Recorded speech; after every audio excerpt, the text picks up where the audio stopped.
Okay. Okay, so we're gonna start on page 2. This is a involved lesson. There's about 80 points on the test from this packet, so quite a few, so it's very important. So if we go down, our first thing, like a vertical line test proves it's a function if a vertical line has more than one value. So this is not a function, but a quadratic is. So one output for every input. Yeah. So this is starting pretty easy. So if f of x equals 3x plus 5, so we're going to put 5 in for x. So obviously that's going to be 520 plus, and then we're doing minus f of 2. So if we put 2 in, we get 11. Thank you, College Board, for 10 points. So whatever's in the parentheses goes in for x. Okay, so we'll go to do number 1 and then we'll try some book ones. And will I know if somebody else comes online? I think so. Okay. For all real numbers x, let the function f be defined by this. If f of k is 5, what is the value of k? So it's not f of 5. It's not that. So we put 5 in for here equals 2k minus 3. We add 3. 8 is 2k. K is 4. Thank you, College Board, for 10 points. So now we're going to do some book problems. And so our first one is 349.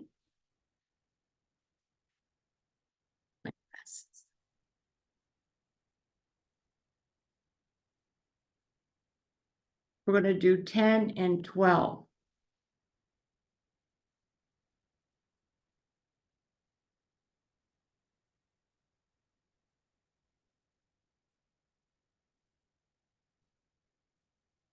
Oh, Addie, are you signed up for the test in August? Oh, good. And then also yeah, okay, good. All right. So we're looking at question 10. And you can just work ahead of me.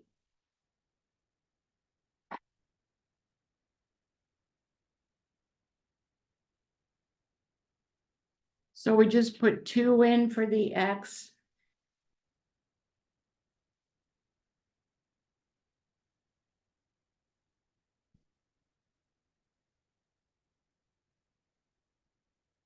Okay, so that's 17. That makes sense, honey?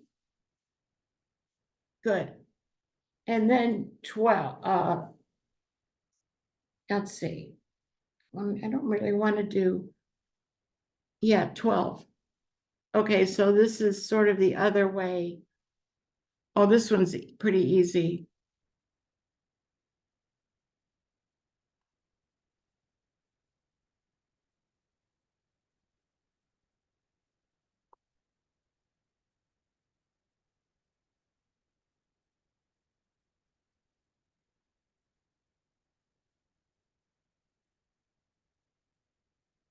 So that makes sense? Good. Okay, we're going to do up it a little bit. So I want to go to 426, number 17.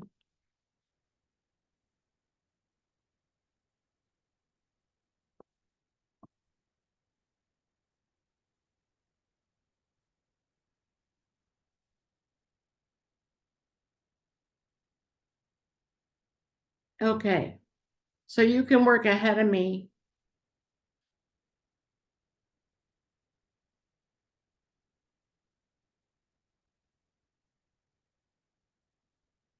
So remember, if we're getting the x-intercept,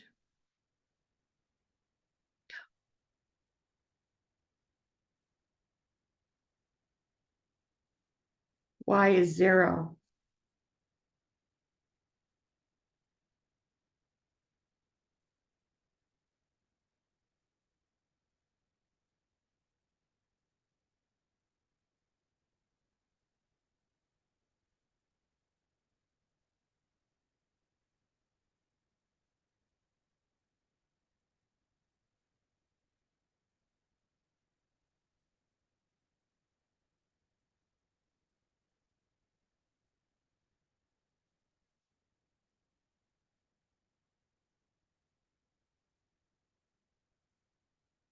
And so that makes sense, Addie? Good. Okay, and one more before we leave this. 579, number 6. We'll see what's awaiting us here.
Oh, sorry. That'd be C, right? Oh, good. Okay, we'll go back to the packet. Okay, it's getting a little harder. For the function defined above, a is a constant. G of 4 is 4. What's G of -4? Well, first we have to put in the 4 and find a. So we'll say 4 equals a.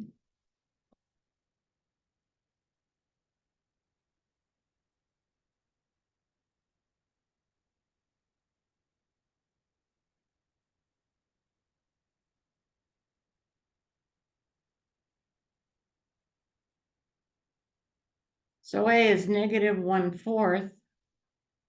So then we can put that back in because we want G.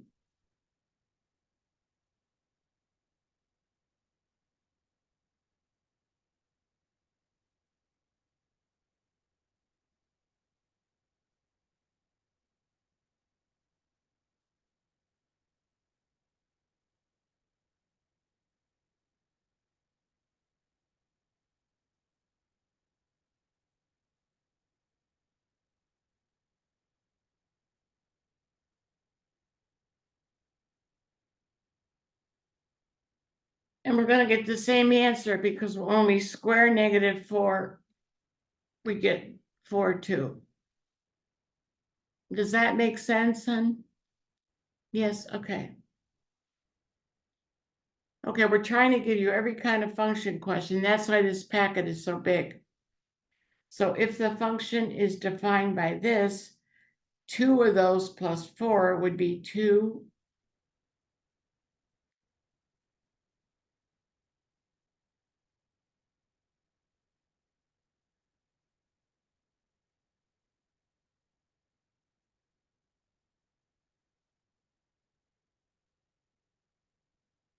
So D is the answer. Does that work for you too? Okay. Now this one, I could do the algebra or I could pick numbers. So let's say a is a -2.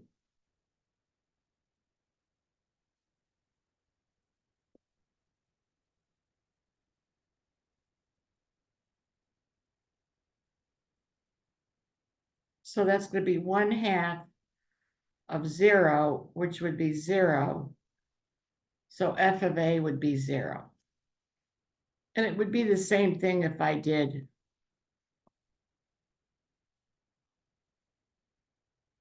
use the variable. So is 4 good for you, Addie? Yeah, good. Whoa.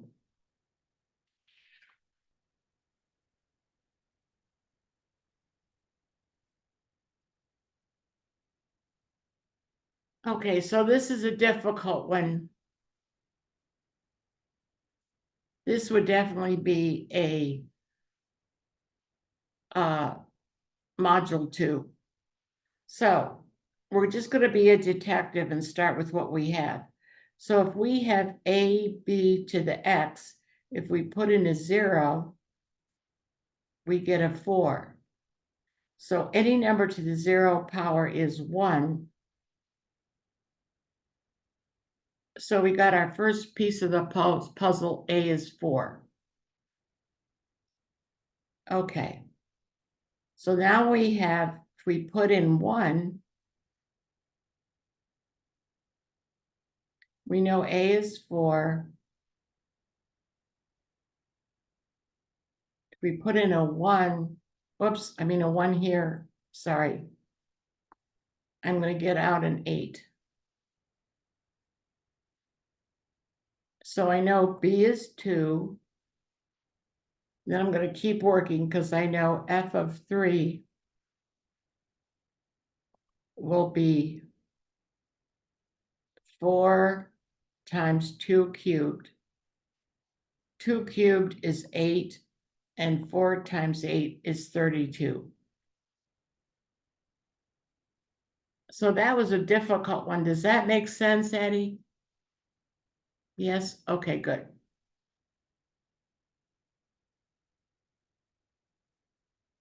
Now this one, we're just going to put in 10 for x and then 5 for x because we're trying to get c. So we'll do 5 times 10.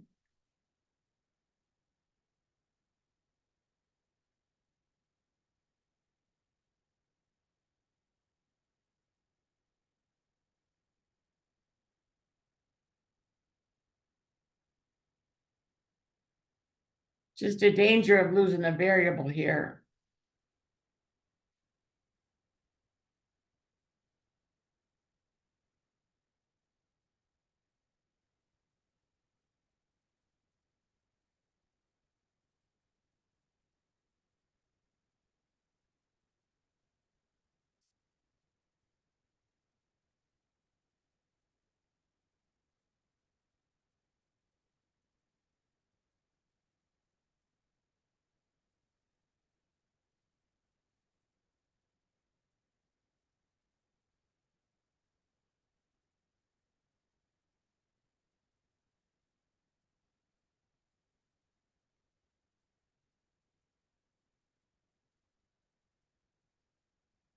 So did you get 5?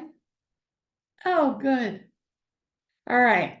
Now this one is almost a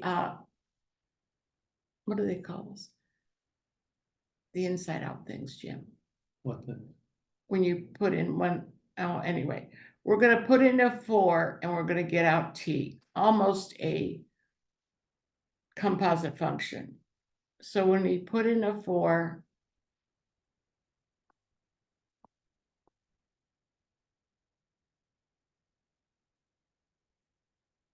so then we're just going to do f of 8.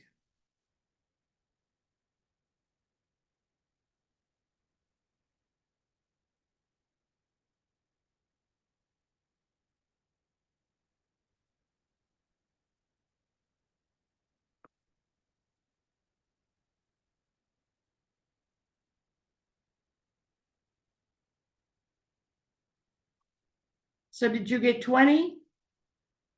Oh, good. Okay, now this one is trickier because we're putting this x plus h in for x. So this would be like a middle difficulty. You'll probably get about 8 questions on functions. So if we have x plus h, and we're gonna square it, and then subtract 2. So we're gonna have to FOIL this. Maybe give them eyes.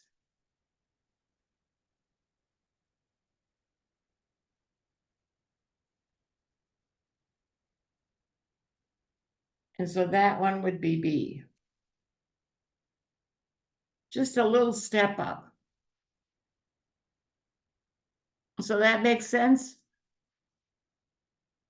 Oh, good. Now this one is difficult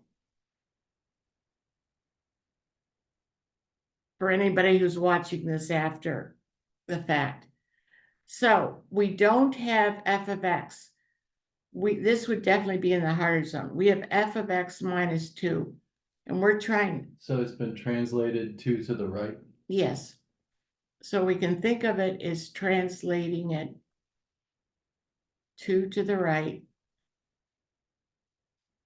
Or just calculate what f of x is. Yeah, or I could just say x minus 2 equals -3. If I add 2, x is a -1. Or if you remember, if it's a negative, we move it 2 to the, we're going to -3, which moves it 2 to the right, which we get a -1, and then we just put -1 in.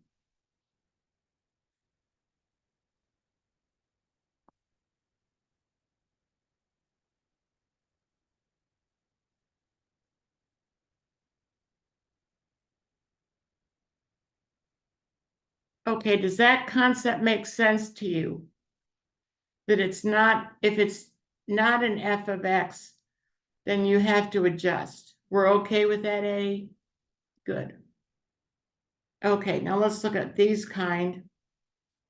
So if we put in a 1, we should get out a 3. Well, that doesn't work. That doesn't work. This works, but then if we put in a 2, we don't get out a 1.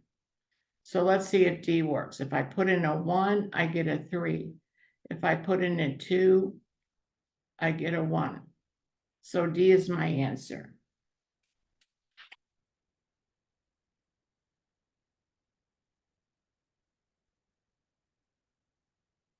All these function questions. So that makes sense, Addie? Okay, good. All right, now we're going to try this one. Sometimes they do it like this, so you can be prepared for either way.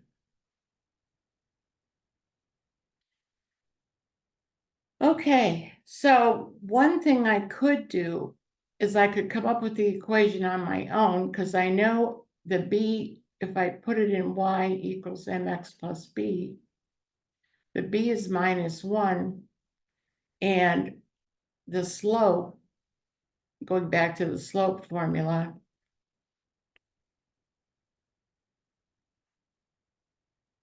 so if I pick these two, I'll get 2 over 1, with slope m is 2. So I can create it so it's a t instead, so it would be d. Or I could try putting in the numbers, whichever is faster. If it's, because obviously, but A's a trap. Because if I put 0 in here, I'm going to get a -1. But if I put 1 in here, I'm not going to get a 1. So you could either do it this way or just try the values. Does that make sense? Okay, we're going to try a book one.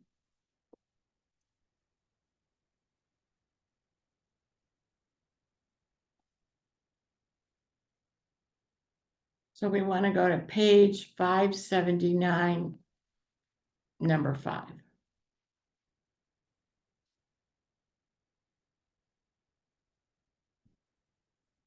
Next week will be our last class, hard to believe. And then I'm going to pray for you on Saturday. Yeah.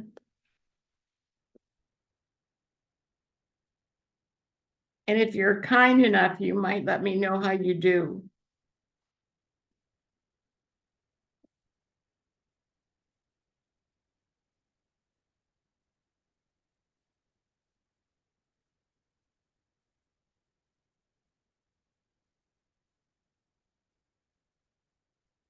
So go ahead and try this one. You sort of just have to try the values.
How come this isn't coming out, Jim? It worked for me. If I put in -1, Yeah, you get 1 minus 5 plus 14. oh, yeah.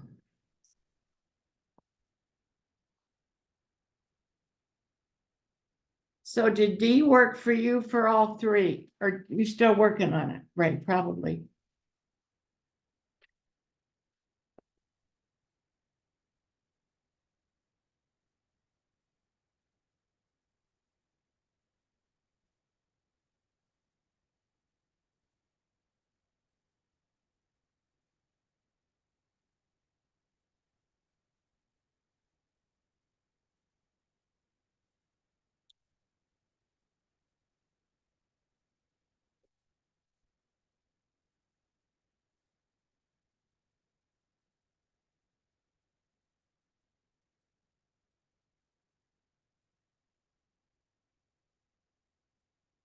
I've noticed for these questions where they want you to try every answer choice, it's often D, Yeah. because they know you have to go through each one.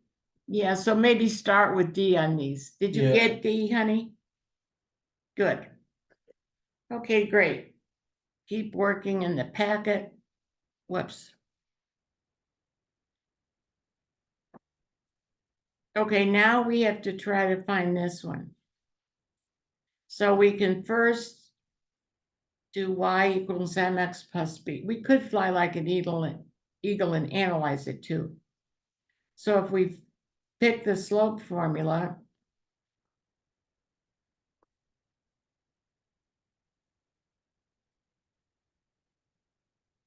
okay, so that'll be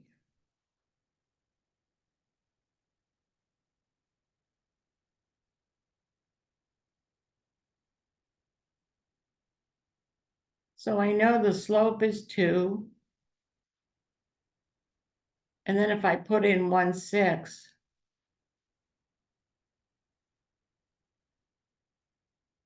B would be 4.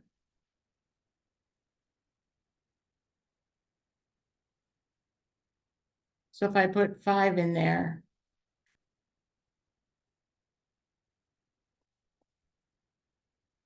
I'll get 14. Which I could sort of see, because if I go up 2 here, I go up 4 here.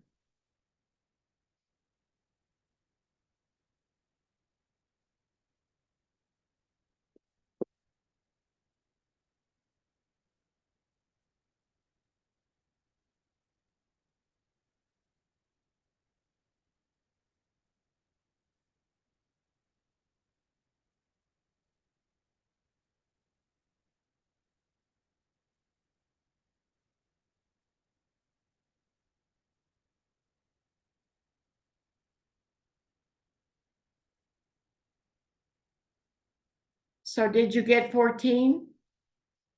Oh, great. Okay. Now this one's a little tricky. So it says, here's the function g, absolute value. We want to get g of a minus 1. So if we put in a minus 1,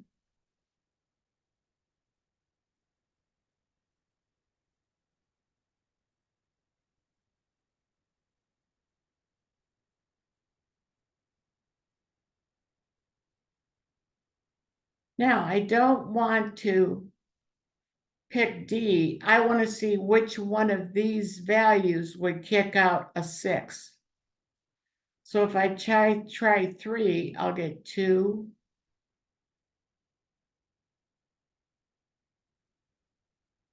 Which is 2, which is not equal to 6.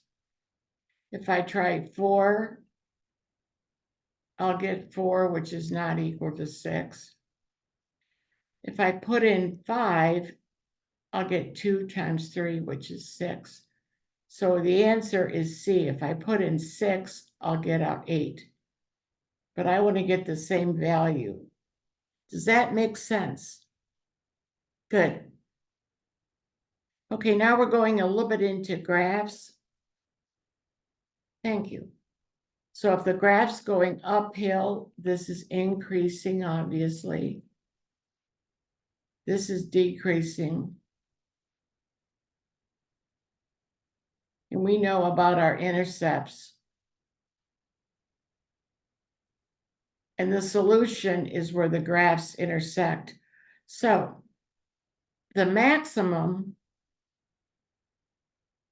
will be if we have a Y, if we have a negative day. Rain, I like rain though. So we have the umbrella, so that's a negative sign. If we have a minimum point, it'll be a happy day, and that'll be the minimum, which, by the way, we do minus b over 2a, I'm sorry, to get the x value. Okay. So let's go to the next page.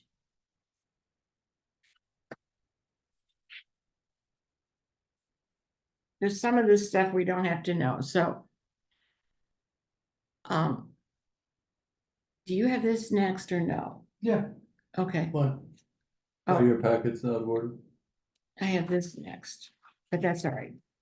The figure above represents a portion of the function f. Which of the following represents all of the values of x between -4 and 4, for which f is increasing? So it's just increasing here, which would be between a -1 and a 2.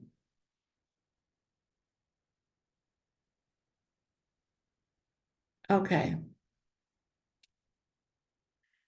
All right, so translations. In a horizontal translation, we're going to go to the next page. In a vertical, we move it up or down. So let's look at this one. So this is something you have to know that we went over.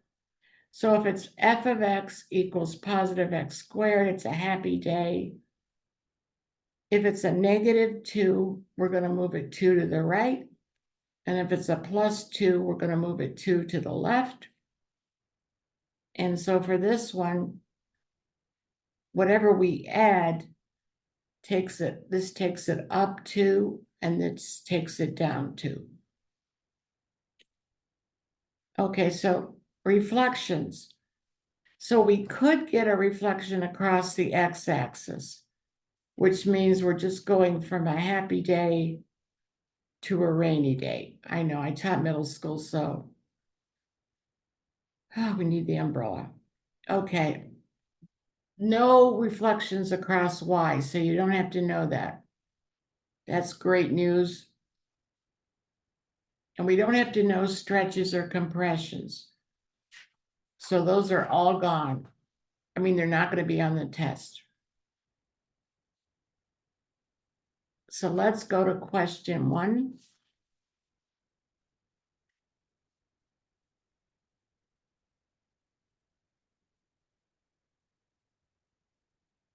Okay. The complete graph of the function f is shown in the xy coordinate plane above. For what value of x is the value of f of x at its minimum? Well, it's at its minimum right here. But this is a trap answer. They want to know the value of X. So do you see it would not be X, it would be 2. Because we don't want to pick -1, that's the trap. Does that make sense, Eddie? You're so smart, okay. And then this next one is also easy, and then we'll do a couple book problems. So we have a circle, a parabola, and a line. How many solutions does the system have? So it has to cross at all 3 points, which would be here and here, which would be 2. This is a no, because it's only 2. Do you see that? Okay, good. So we're gonna go to some book problems.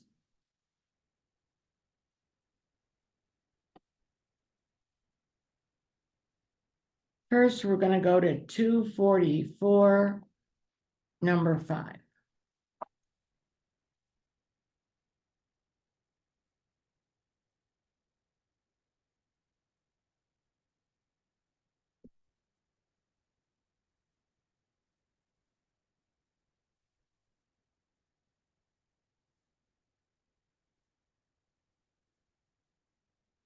Okay, so we have a parabola and a line. So how many solutions would this have? Pretty easy. See, two solutions. Does that make sense? We want you to get some of these because those are 5-second problems. Okay, and let's go to 245, number 8. This is just reading off the graph. A company produces board games and sells them online and in stores. The quadratic function P models the company's monthly products in thousands of dollars. So we know X is between 25 and 55.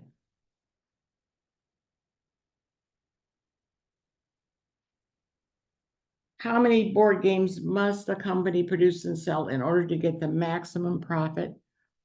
So we're gonna average these because we know it's gonna be 1,400. So if we go down and average 25 and 55, we're gonna get 80 over 2, which would be 40,000 Monopoly games or whatever, which is answer choice B. So that makes sense? It's pretty easy, but I just, yeah. And 246, number 13. Wait a minute. I gotta clear the board here.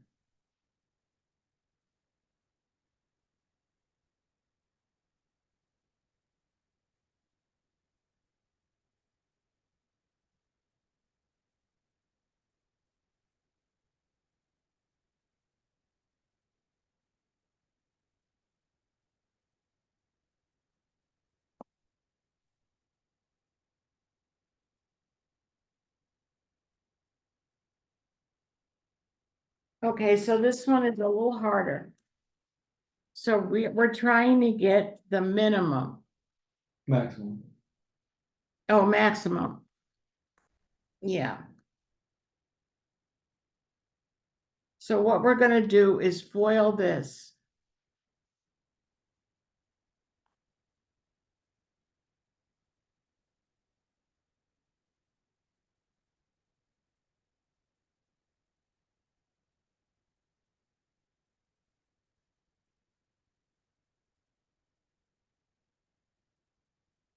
So if I rearrange this, I'll get minus 4x squared.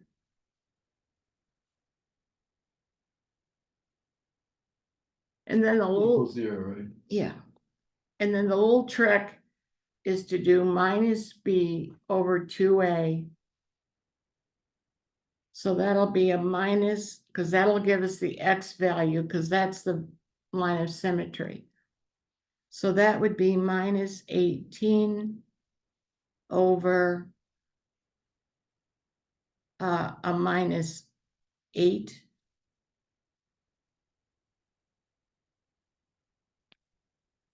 Or is it just B over 2A?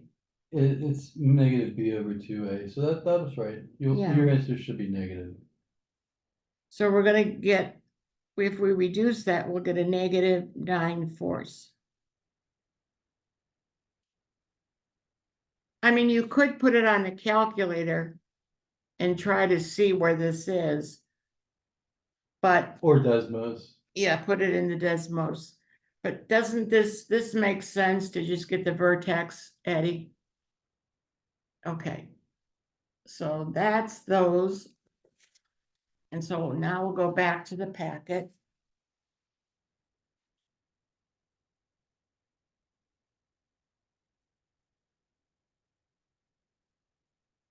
Okay.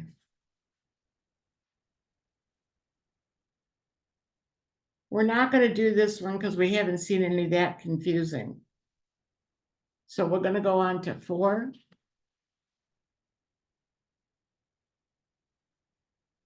The figure above shows the graph of the function f. Based on the graph, which of the following could be true about the function over the entire interval? Now see, it's not this.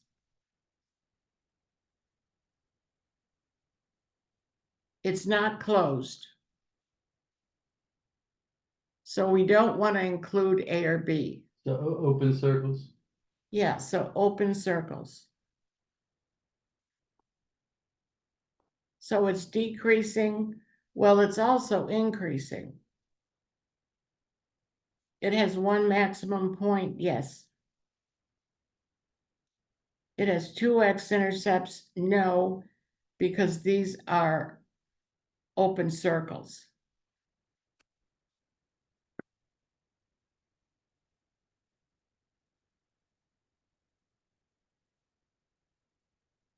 So does that make sense? Yes, okay, great. Now let's look at this one. The graph of the function f is shown in the xy coordinate plane above. We want the maximum value of f of x. So the absolute value would be right here. But we have to be careful reading the graph because we can see that this is a 4 because they're going up by 2. And so we would pick 4.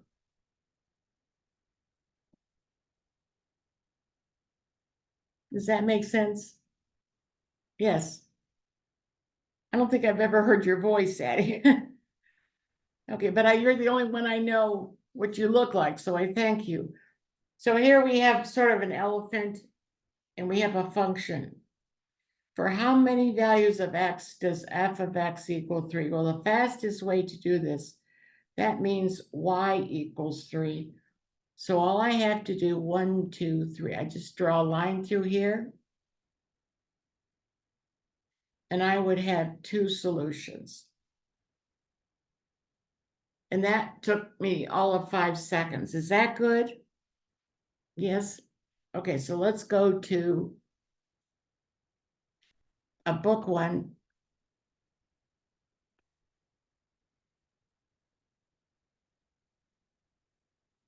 $239, number 14.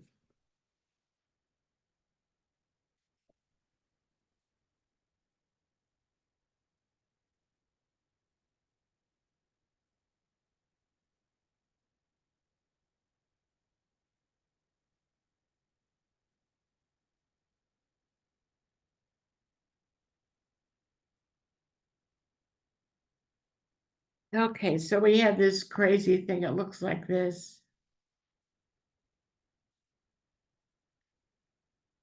And we want 4 solutions. So let's try y is 1. Nope, only 2. 2 solutions. We want 4. Okay, so let's try 0. That's 3 solutions. Distinct solutions. Yeah, That's distinct. how they're kind of covering themselves on this. Yeah, one. that means different. And then we try -1 and -1 because is only 2. No, that's right. -1's right. Oh, -1 is right because it's 1, 2, 3, 4. Yeah, -2 is so far below it. So we want C -1. Does that make sense? And now it's just a lot of this is exposure to these questions, so you can do them fast and furiously in a little bit of time. Okay, so back to the packet. Yeah, we only have one more class. Hard to believe the summer went so fast for us. Okay, another sort of elephant thing. The graph of the function f is shown above. G is, we take f of x and we take this elephant and we put him down 4. And so 5 minus 4 would be 1. I'm just trying to draw. Just try to go through 4 and -4. I know. So Oh, that's a good drawing. it's a good drawing. Give me a break. Okay, that's good enough. So g of x is 0 because this is g of x. And it's at -4 and 4, but our only choice is 4. So that makes sense. So we want one of those. And then this one.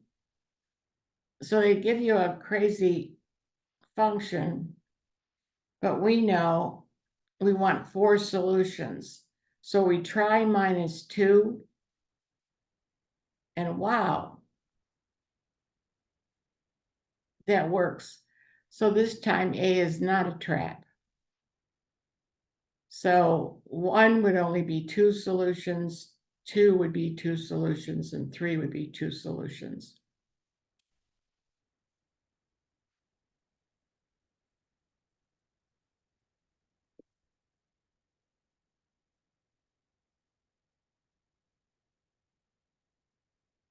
Does that make sense, Eddie? Okay. I don't know what I'm gonna do. I know what I'll do. If you don't understand, you gotta do this, sweetheart. You gotta do, okay? Make a shrug. Okay, now we're doing zeros. So this is easy. We want the x-intercepts displayed. Well, that's definitely gonna be C, and our x-intercepts would be 3 and 5. Okay. So the graph of the following functions in the xy plane has x-intercepts at a -2 and a 4.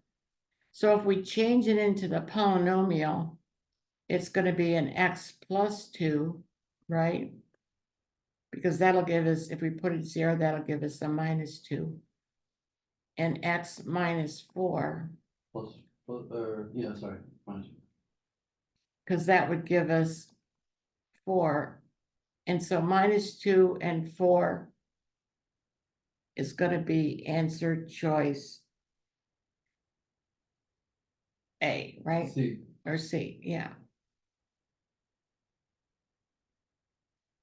+2, yeah, I knew what that was, and -4. Okay, so we want to try some in the book. And see, you're going to be all ready for school because your synapses have been percolating all summer. 350, number 18.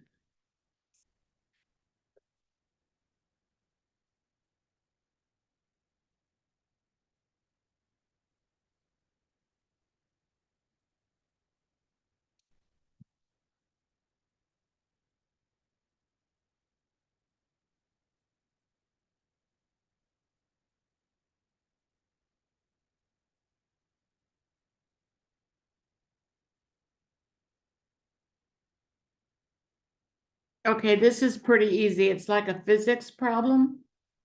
An object's kicked from a platform, so it'd be h minus 4.9.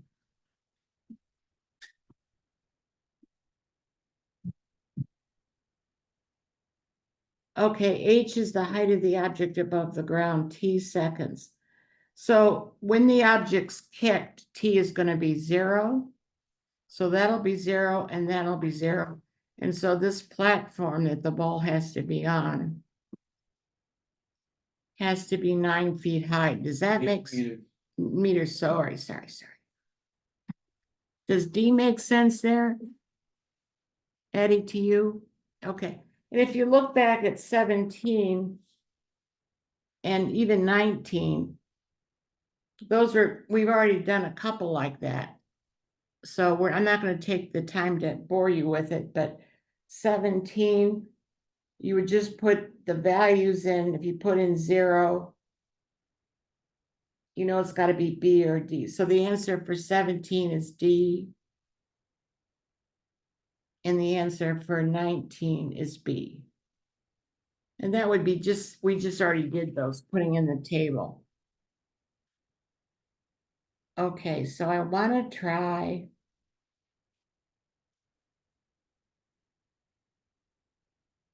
On 238. Did we just do that one? Number 13. I might have done this last week.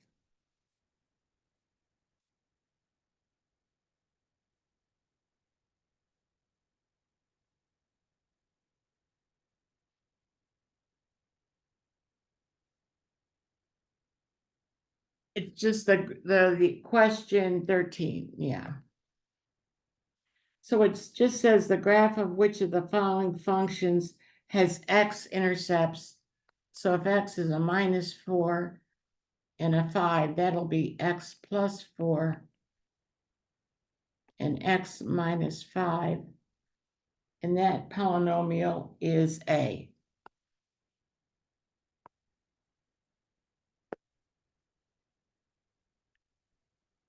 Does that make sense?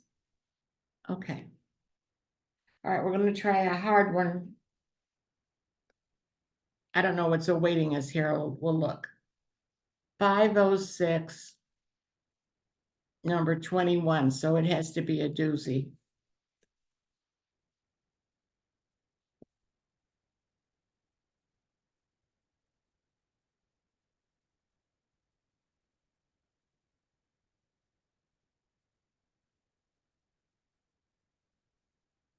You may have done this one in another class. I don't know though. Yeah, we might have done this one. 21. Yeah. It's still a good one. Well, I think we did this before. Translating functions, which is what we're doing. Yeah, but it's very difficult.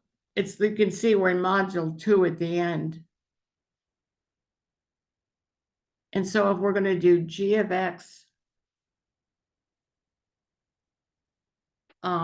is f of x minus 1. So You're that, moving the whole thing to the right one. yeah. So that'll be an x plus 5.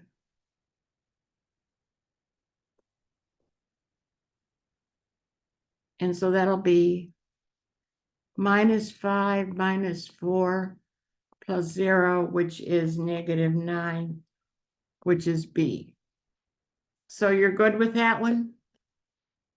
Oh, good, Eddie. Okay. And the one before it, I mean, 20, we just did one like that, and the answer is D. I'm not going to take the time, but you just, like Jim said, maybe when you get one of those, start with D and move up, because they seem to have a plan to make you churn through all of them. So maybe start with D with those guys and move up. Okay. Okay, so now we're going on to the next page.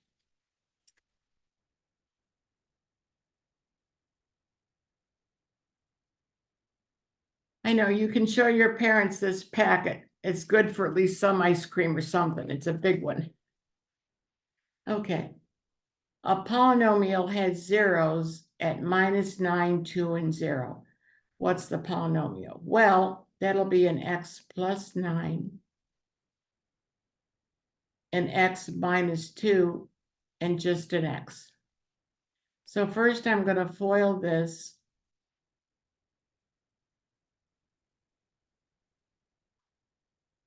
Then multiply the whole thing by x.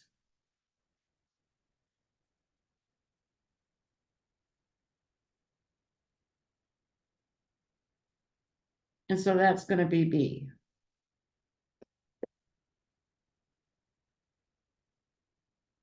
So that makes sense? Okay, this is hard for me. So I just memorized, if it's a factor, it has to go in evenly, and the f of x would be 0. Right, So- because that's a zero of the function. So it's a 0 of the function, so it would be x minus 3. It's just a different form. But I wanted to expose you to that in case they asked you that way. Does that make sense, Eddie? Yes, okay. All right, so 4. So if we have x-intercepts, this will be x plus 4, x plus 2, and x minus 2, and that will be D.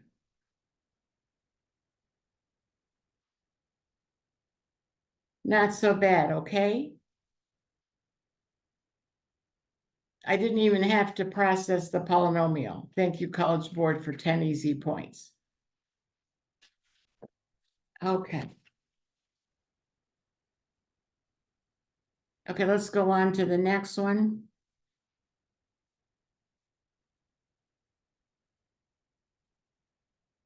Oh, we've done 17 pages in a half an hour. Woo! The function f is defined by 2x cubed plus x squared plus cx plus 6 equals 0. So I'm not going to deal with a fraction or with a p. I'm just going to put x is minus 3 in for this, because I have to get c, and I don't want to mess with a fraction or a variable. So it's just careful algebra.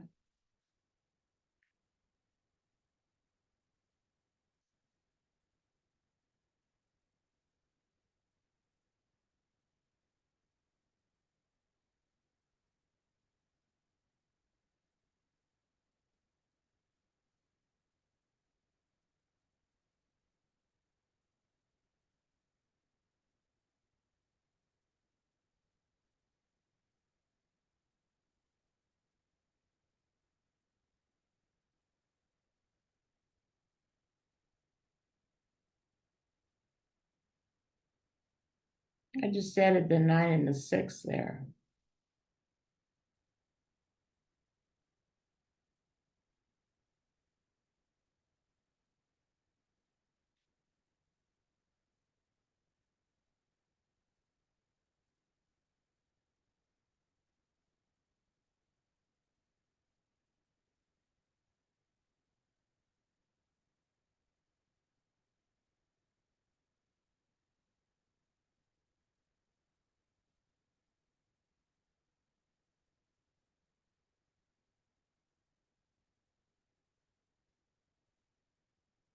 Does that one make sense, Eddie? Yes, good. Okay, let's go to 6, and then I'm going to try some book ones. So the figure above shows the graph of f of x. What is one value of x for which f of x equals 0? Well, we have choices of minus 2, 2, and 4, but the only one they give us is 4. So we would just pick 4. Okay, so now are you good with that one? That one's pretty easy. So let's go to some book ones. Let's go to, do we do 245, number 8? We might have done this one already. Yeah, you did that one. Okay, never mind that one. 246, number 13, did we do that? Yes, you did. Okay. And so we're gonna go to 419, number 10.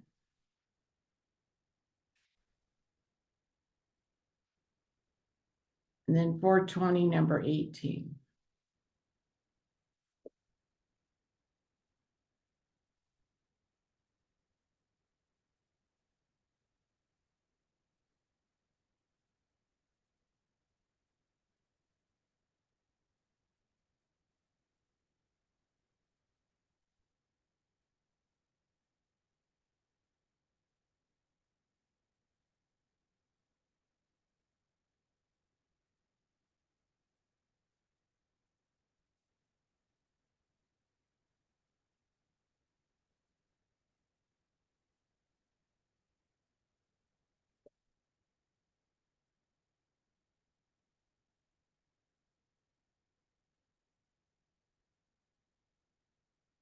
So did you get 3 for this one? Oh, good. Let's do 420, number 18.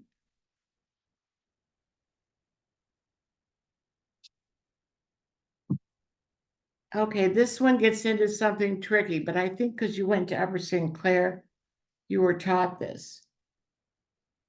So it's going to bounce off there, bounce off of 20, and then go down. So for this, you might wanna, tell them about even and odd functions. Yes, And you also want to tell them about multiplicity. yeah. So this one is an even function because they're both going down, so we have to have an even number Even number of powers. of powers. So there's 2 of these here. Do you see that? Were you taught that if it Multiple solutions. It's a because it doesn't cross there. multiple solution because it sort of bounces and does a cross? She can assume it's 2 just because they're not gonna make it 4, but all we know is it's even. We know that there's an even number of powers there. Yes, and so there's only one solution there, An odd number, but we can assume it's 1. and we can have 1 there. So we're gonna have we know it's a minus 1/10 because they give us that. So you were taught about this multiple solution thing, Addie? Oh, good. So that's gonna be, it's going to be B. Because we have an x minus 4, and then 2 at x plus 5, And then the next, right? and then an x. So does that make sense, hon? And you could always plug it into Desmos too if you wanted to.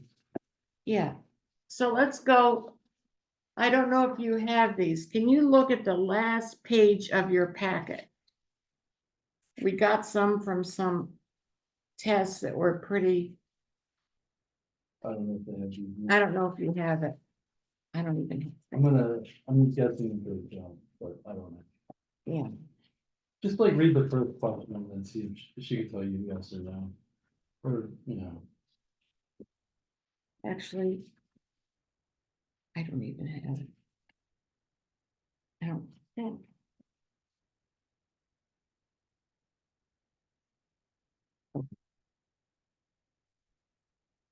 Okay, Addie, so we just got these hot off the press, so we didn't have time. In the upper right, did you have an extra sheet added onto your packet? Sort of, it looks just hold it up so you can see it. I mean, sort of like that. it kind of looks like this. Like there's a question about P and then, I don't know. I'll just write the question. I don't know if when we mailed you this, if we did this.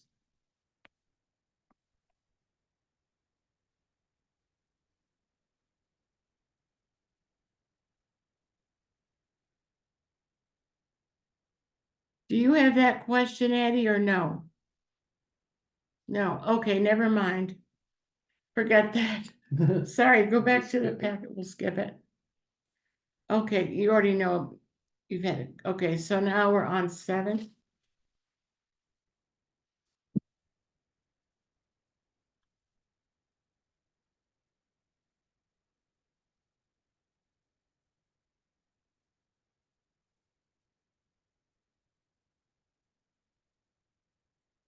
Okay, this is an easy one. We did one, 5 zeros.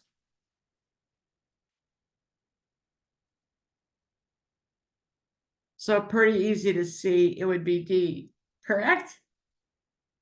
Oh, good. Now you've had these nested functions before, I'm sure, right? So you work inside out. Have you seen these before, Addie? Okay, so we're gonna put 1 into the G function. That's gonna give us 7. And then we're gonna put the 7 into the F function. And 4 times 7 is 28.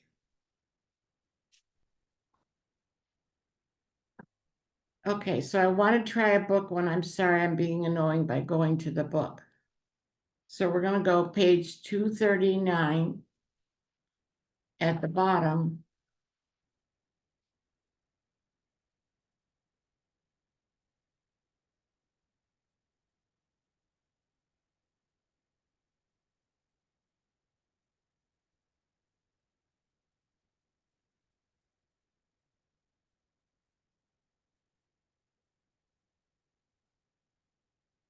Okay, pretty easy. If we have G of X is 2x plus 1 and F of X equals G of X plus 4. And so if we put, we're gonna start with a 2. So that'll give us 5. And then if we add 4 to it, we'll just get 9.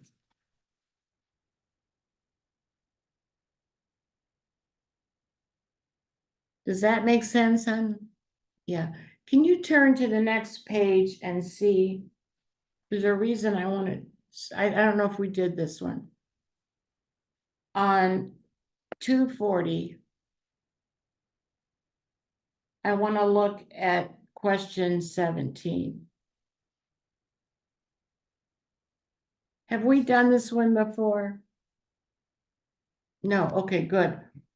So this is a good, Move your book a little bit. yeah. This is a good strategy for picking numbers, and I'll show you why. So the object of a mass is moving, so its kinetic energy equals 1/2 mv squared. And I could do all the algebra, but if you want to be sure about this, let's say, I'm going to say that mass is 2 originally, and the velocity is 3. So that'll be 1/2 times 2 times 3 squared, which is 9. So now it says that I'm going to have, so the mass will be 1, but the kinetic energy is going to be doubled. The speed is double. Yeah, the velocity is going to be doubled. I'm sorry. So we'll get 1/2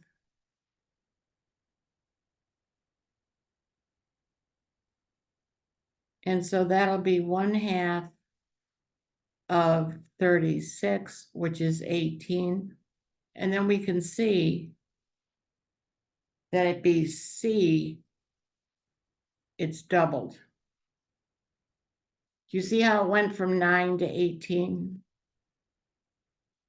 So that's a sure way if you don't want to think in your head too hard. Like if they give you a cylinder and they say, we doubled the radius and tripled the height, how did it affect the volume? I would just pick numbers because it's the safest way to do it. Okay. So now we're on to, I can't believe this.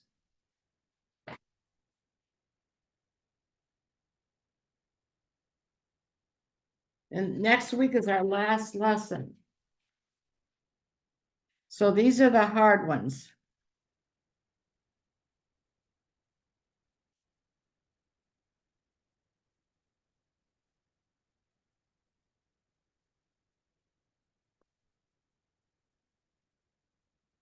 So. Oh, no, that one isn't the hard one. What was I smoking? We're on page 20. Yeah, so maybe cross out the very difficult. Yes. Or very not very difficult. That page is coming up. She's just already getting ready for it. Easy. So we want G of 3. Well, G of 3 is 6. And then we want F of 6. So we just follow their little yellow brick road, and that'll be 4. So, let's see, where am I here? Yeah.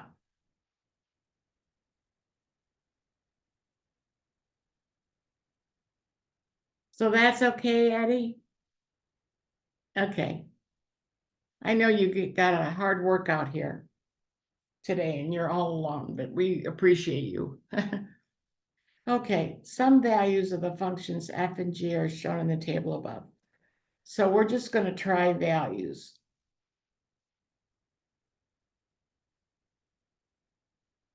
So does f of x, we'll start with the -2. Does 3 equal 3 plus a -6? No. And all I did was follow their little rule. And also, when you take the math test, what I would do, I don't know if I've ever said this, but at the end of the test, look at the last, you don't have trouble with time though, do you? Usually. Is time a problem? No. I would look at the last 5 math questions and see which one you could do the fastest, the next one. So, and then never leave anything blank. Okay, so we tried A and we didn't work. So let's try this one. So does f of x, does 1 equal 4 plus 3 times a -1?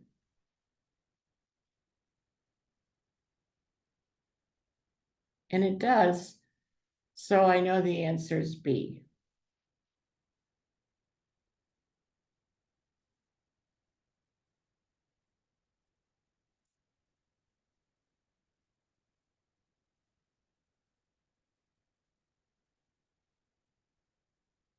So that one's okay.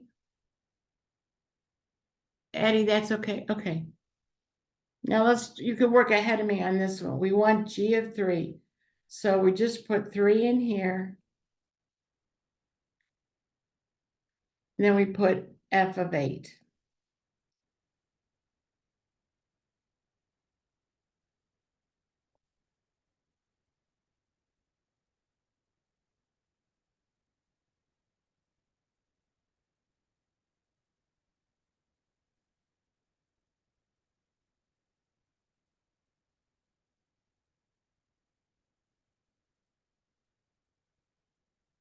So that one's okay.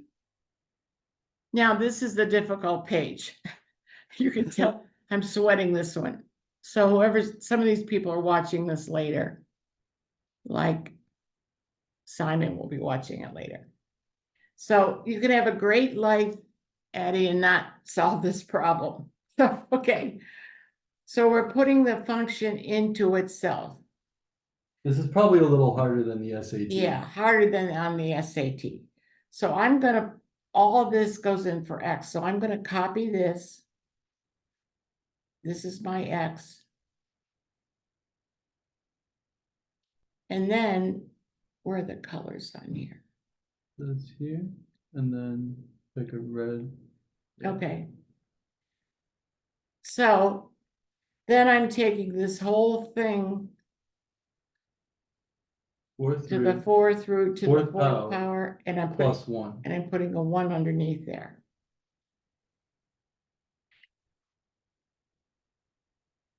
You will not get one this hard, I don't think. So the 4th root and the 4th power, they cancel each other. And I get 4x to the 4th plus 2, which is answer choice C. So do you sort of see it? Okay, I don't think you'll get one that hard, but. Okay, so this one. So we want to put f of x into the g, so this is gonna be in for our x.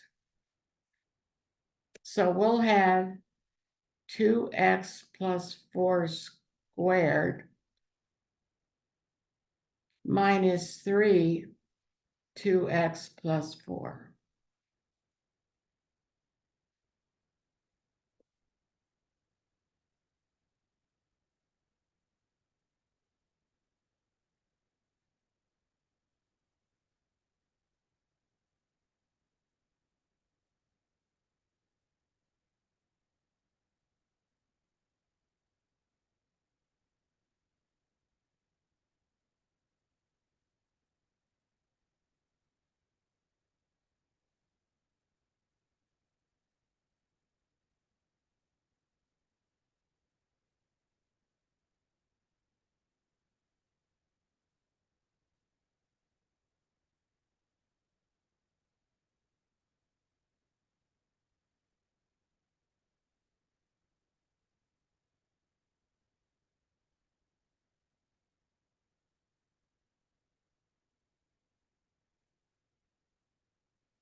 That one is A. Oh, yeah, what am I smoking? Oh, dear. Well, at least you did the math right, I just started the wrong one. I still would fail. Okay, did you get A? And don't circle the wrong answer. Don't circle the wrong answer. Okay, so now we have two functions. This is also a hard one. So we're putting g of 2. So let's see what g of 2 is. That's just 2 squared plus 2, which is 6 on this planet. Then we're putting that 6 into the h function. So that'll be 2 times 6 squared.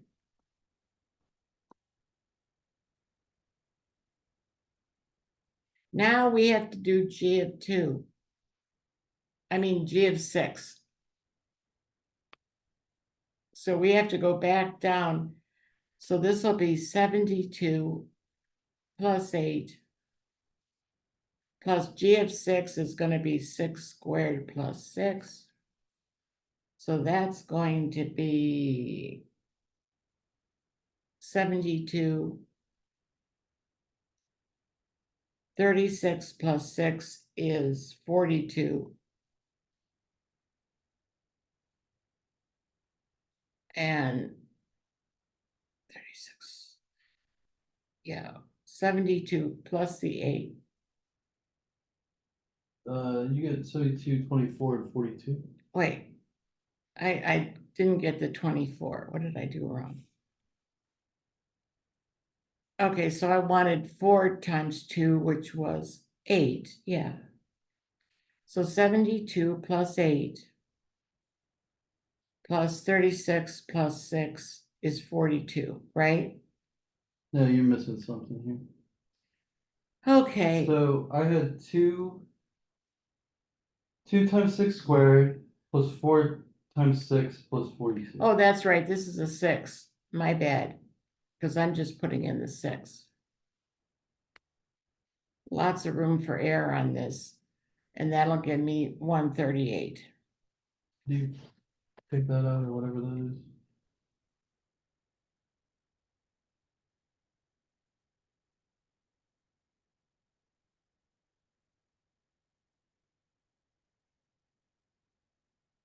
Yeah, that's right. So that's pretty hard. So you okay with that one? I'll give you a minute. You're okay? You're becoming a math princess before our very eyes. All right. So now we're doing graphs of composite functions. Okay, so let's look at the first one.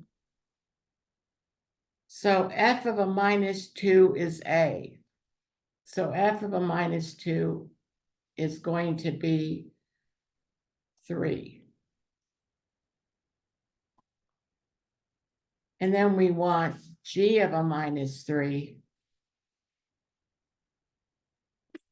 Okay, 1, 2. G of a minus 3 would be 1, 2, 3, and that's going to be a minus 4.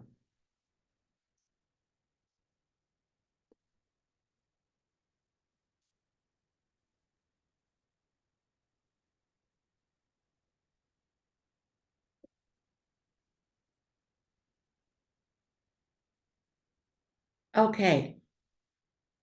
How many pages? We have done You're doing good. 22 pages in less than an hour. See, when I only have one stellar student who's a princess, I can make progress. Okay, so let's try the next one on the next page. So we want g of 4. So we can put it in the thing and see it's 2. Or g of x, g of 4 is, they give us the equation. So 1/2 of 4 is going to be 2.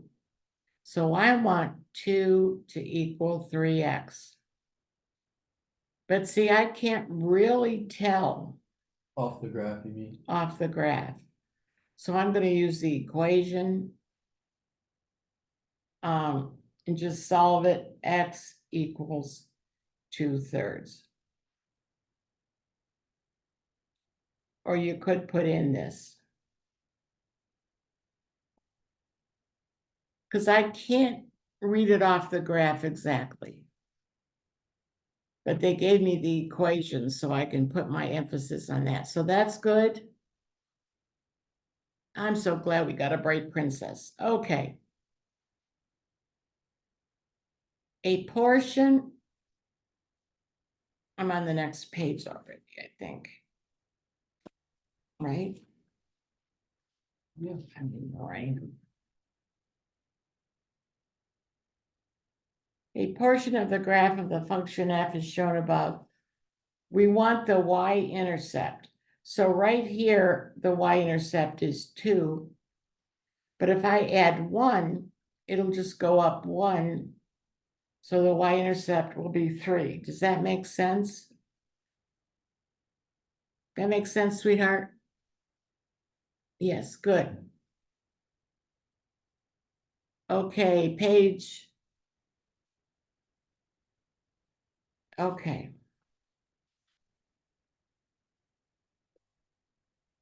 Which of the following could be true based on the graphs of functions f and g above? Well, to get g of x, do I take f of x, move 5 to the right and take it up 4? No, because that would be g of x would be up there. So I don't want to add 4.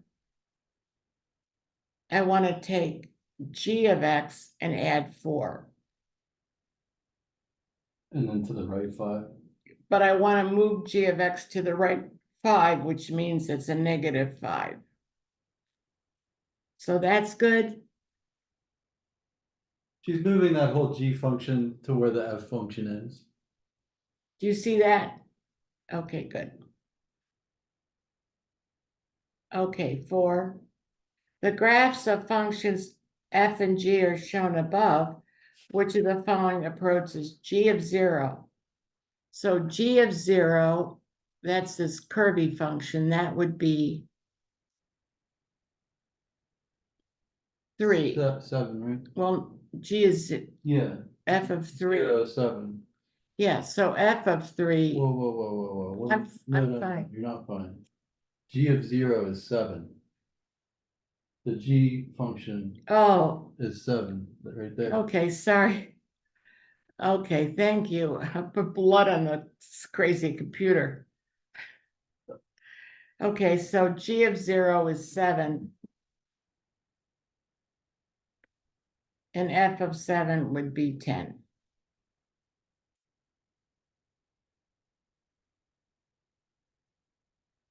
So that's okay. Okay. We haven't stumped her yet. Okay, so 5. So we did one like this in the orientation. We want the absolute value. So that means it moves up to quadrant 2 In 1, right? and 1, yeah. So basically, I'm gonna flip this up. So I'll have 3 pointy mountains and 2 round mountains, which comes out in C. Does that make sense? It just flips up. Good?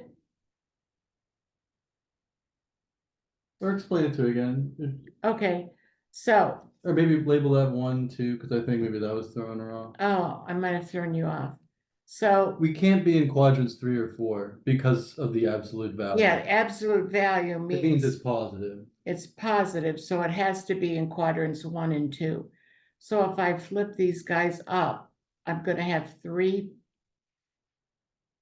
pointy mountains and 2 round ones. So sort of describe it, so that's C. Is that okay? Yes, okay. And then the last one. Okay. Oh, I can't believe we're doing all this. We're gonna get there. 20, you have to show your Okay, parents so this. this one, you're reflecting it over X and then you're moving it up 4. Yeah, so we're gonna take this happy guy. I'm sorry.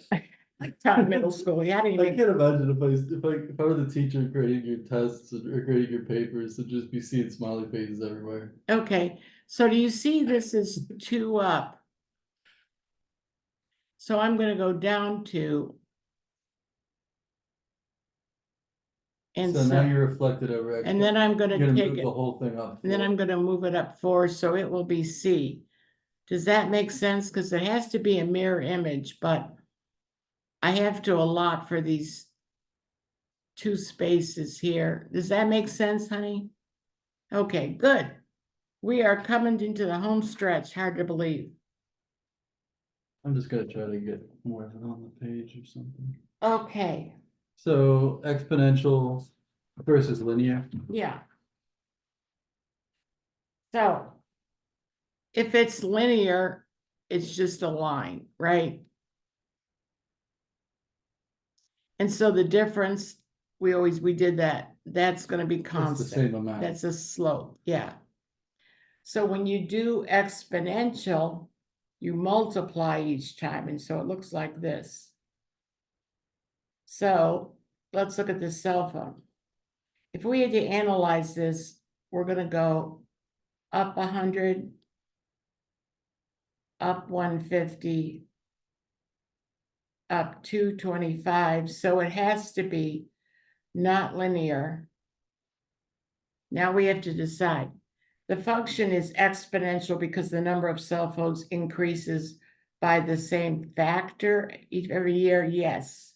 Yeah, the factor of 1.5. Yeah, but not the same number. Right, that would be linear. Okay, does that make sense, sort of? So we're gonna try a book one. You okay, Addie? Just nod your head up. I know you need a bobbing head in front of you or something. Okay. Whoops. Okay, so we want to go to 343, number 9.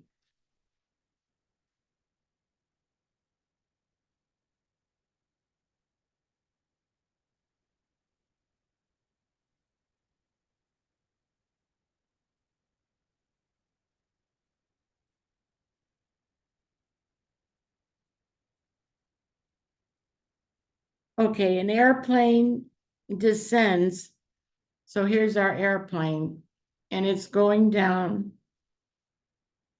from an altitude of 9 feet, constant rate of 400 feet. So if it's the same number, thank God it's not going faster. Okay, so do you see that would be decreasing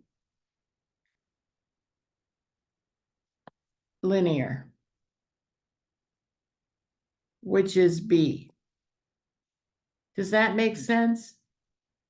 Because it's going down. The constant rate that's a The- big clue right Yeah, there. the constant rate is a big clue. Now let's try another one. Okay. Clear canvas, 344. No. 345, number 16.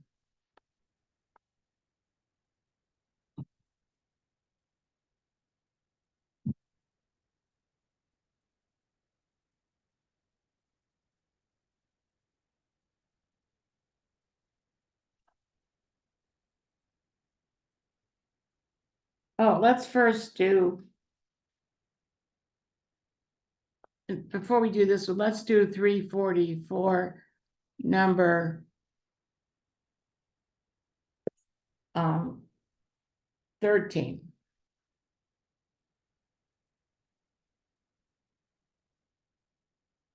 Okay, so we have 0, 1, 2.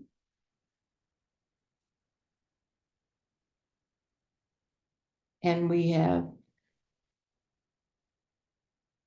604, 606, and 608. Okay, so we did some of these last time. So we're trying to find the answer. So we're going to start with 604.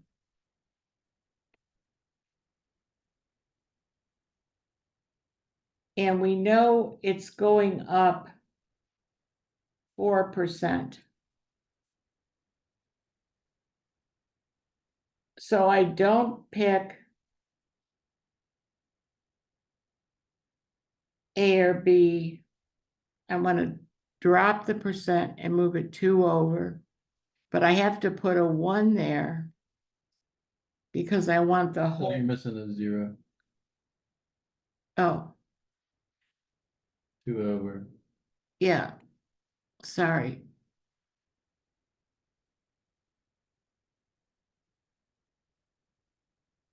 And so that would be answer choice C. Hold on. You put the 1 in twice. Oh. Because they did it goofy. Well, just make it 0 point, whatever. Yeah, there you go. So why is that 1 there? So the 1 is there because if I just You had could- this, You want the whole amount in the account, Yeah. not just the increase. this would just be the increase. The 1, you can think of the 1 as 100%. But if I put the 1 there, So that'll give you the 100% that you already had, plus the additional amount. does that make sense, Eddie? Did you have functions like this? So if I had something, let me just make something up. Jim's getting scared. I'm going, oh no. So if I had $100 and I want to increase it 190%, it would be F of whatever it is equals 100. But if the increase is 190%, do you see this would be 2.90 to the T? Does that make sense if they give you one like this? Because that's what they do. They make, if it's a 190 increase, you're actually going to need a 2 there. Because you want the first 100, like. Okay. All right. So we're on page 27. We are practically done. I can't believe we did this fast. It took us on Sunday, it took me 2 hours to do this. What time is it? 7:03. Okay, so let's go to diamond prices on page, we're doing the packet, sorry. Diamond prices are projected to rise approximately 6% each year. what kind of function. So if I'm gonna do 1.06 every year, that would be exponential. Right? Okay, let's try this one. CO2 emissions are measured globally in billion metric tons. In 2000, global CO2 emissions were approximately 25 billion tons, and it went up 3.4%. So it starts with 25, this is in billions.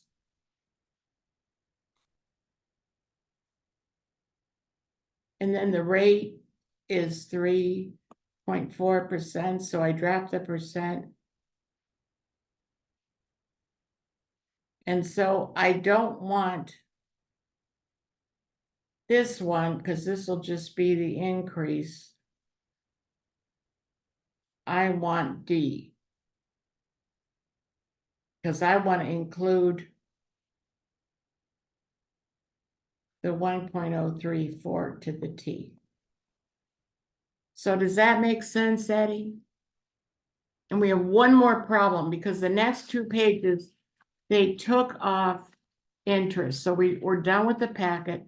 I just want to do one book problem and I'll be out of your life for tonight. 234, number 8 on the top.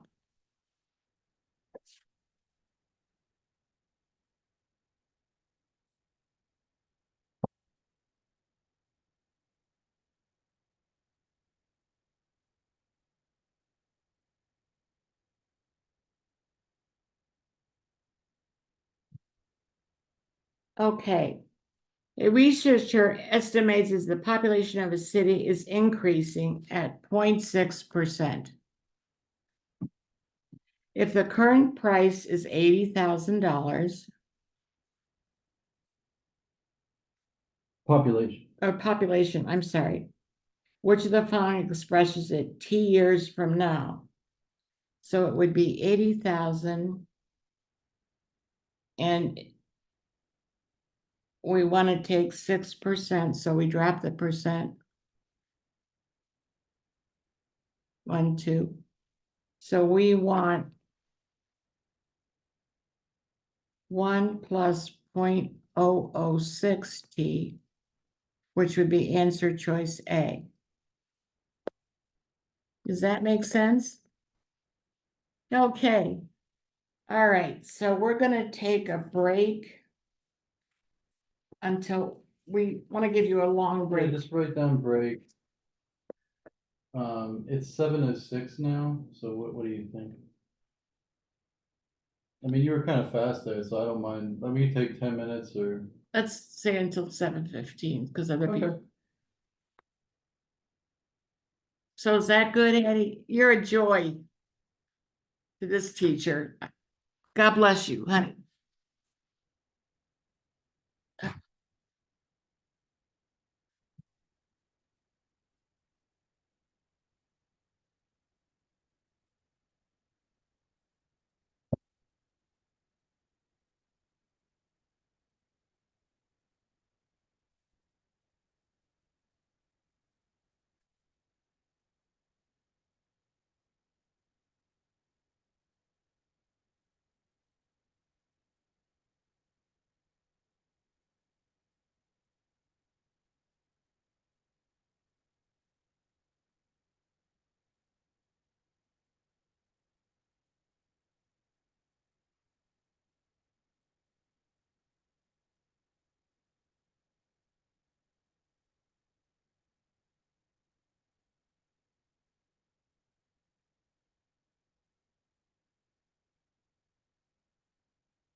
Hey, Eddie.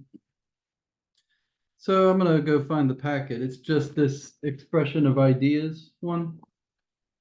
While you're grabbing that, I'm gonna pull it up.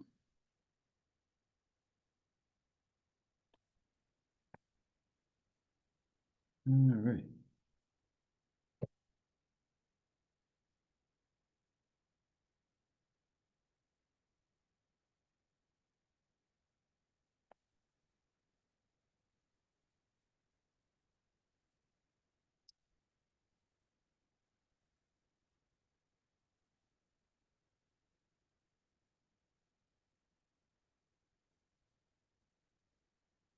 All right, there's our packet.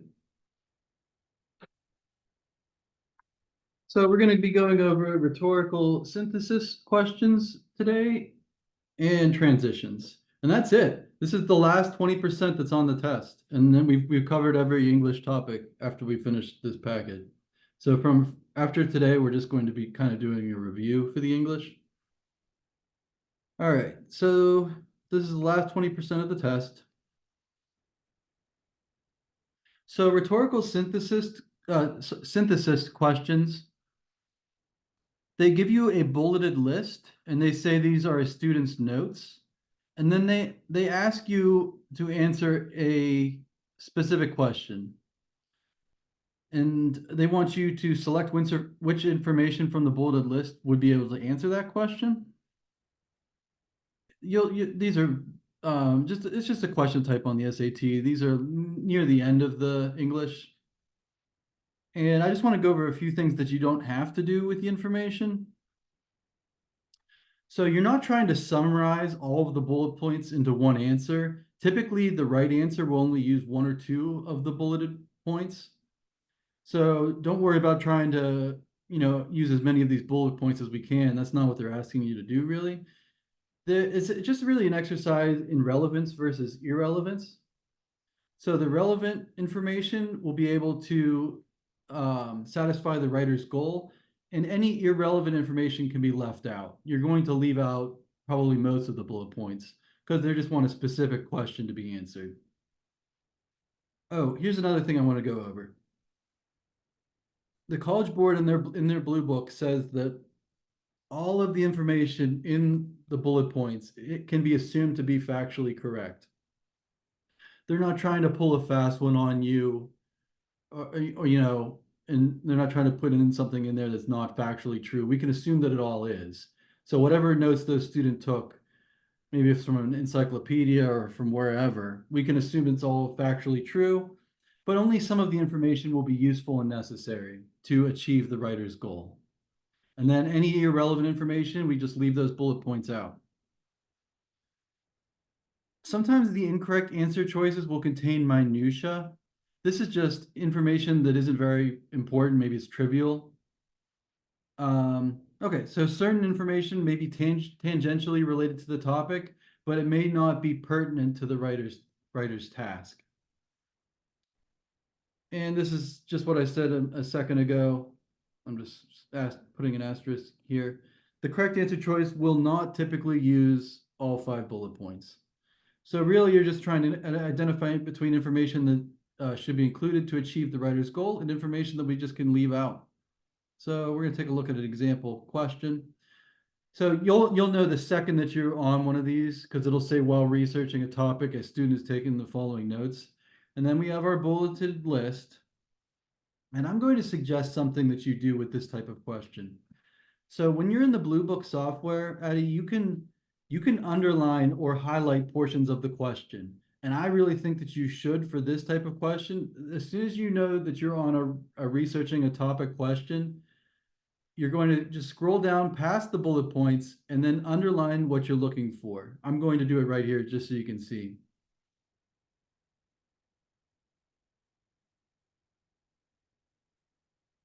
So underline or highlight that. That's what we're looking for when we start looking at the bullet points. We only need bullet points that mention period reenactment or contemporary video footage. If it doesn't really mention that, we're just going to kind of disregard it. All right, so I'm going to look at the bullet points and let's just see if we can throw any of these out or just disregard them. So Sir Isaac Julian, is a British installation artist, filmmaker, and art professor at the University of California, Santa Cruz. So that's interesting. That's obviously who we're talking about here. I don't have any mention of the period reenactments or contemporary video footage, so I'm just going to keep going. Julian's art installation, Lessons of the Hour, utilizes video from period reenactments. I wanted that.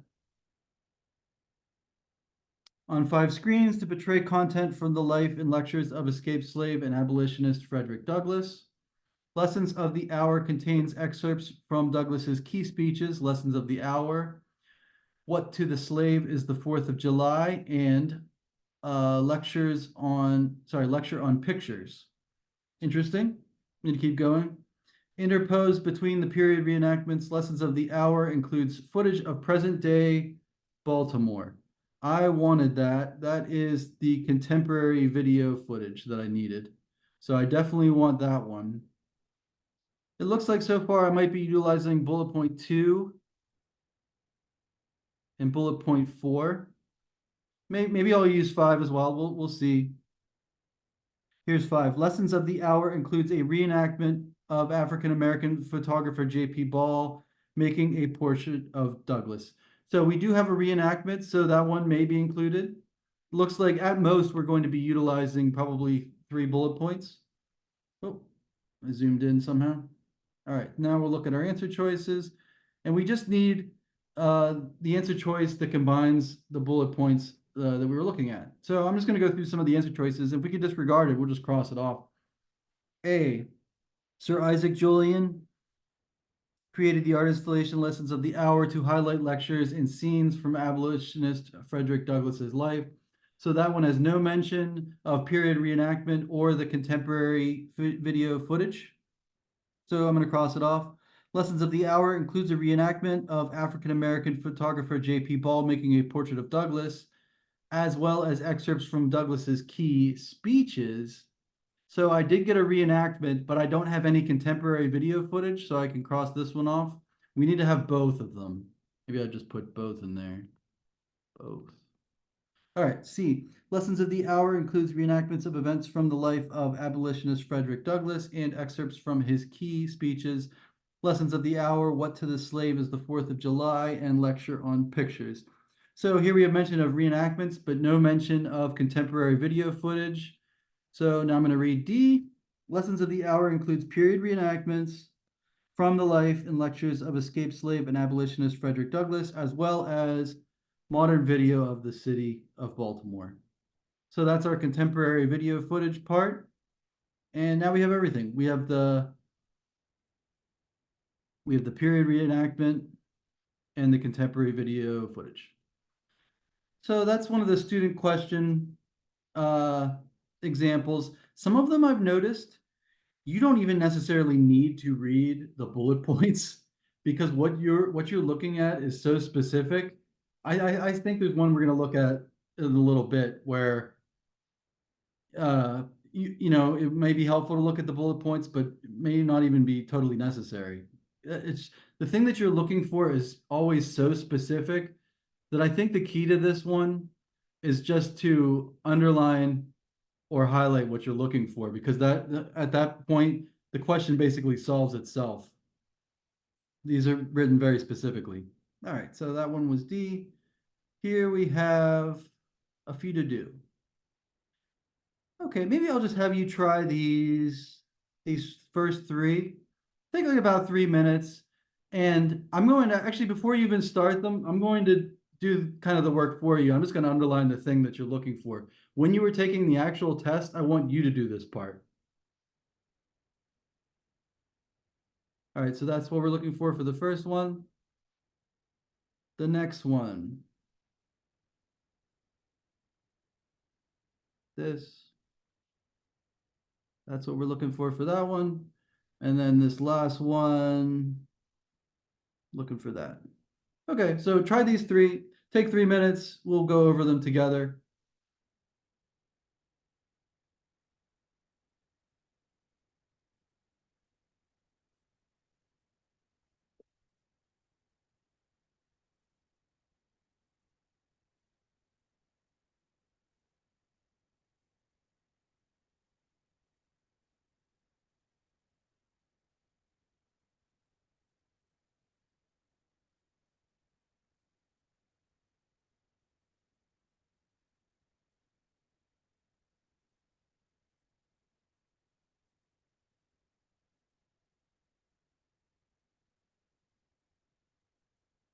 Oh, Zoe's on.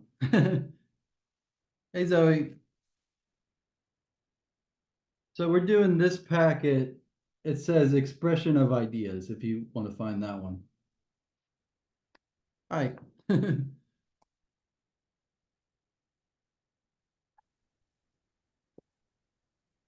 You missed a pretty good math lesson. You missed functions, but we're gonna put it on YouTube later, so you could always watch that at a later time.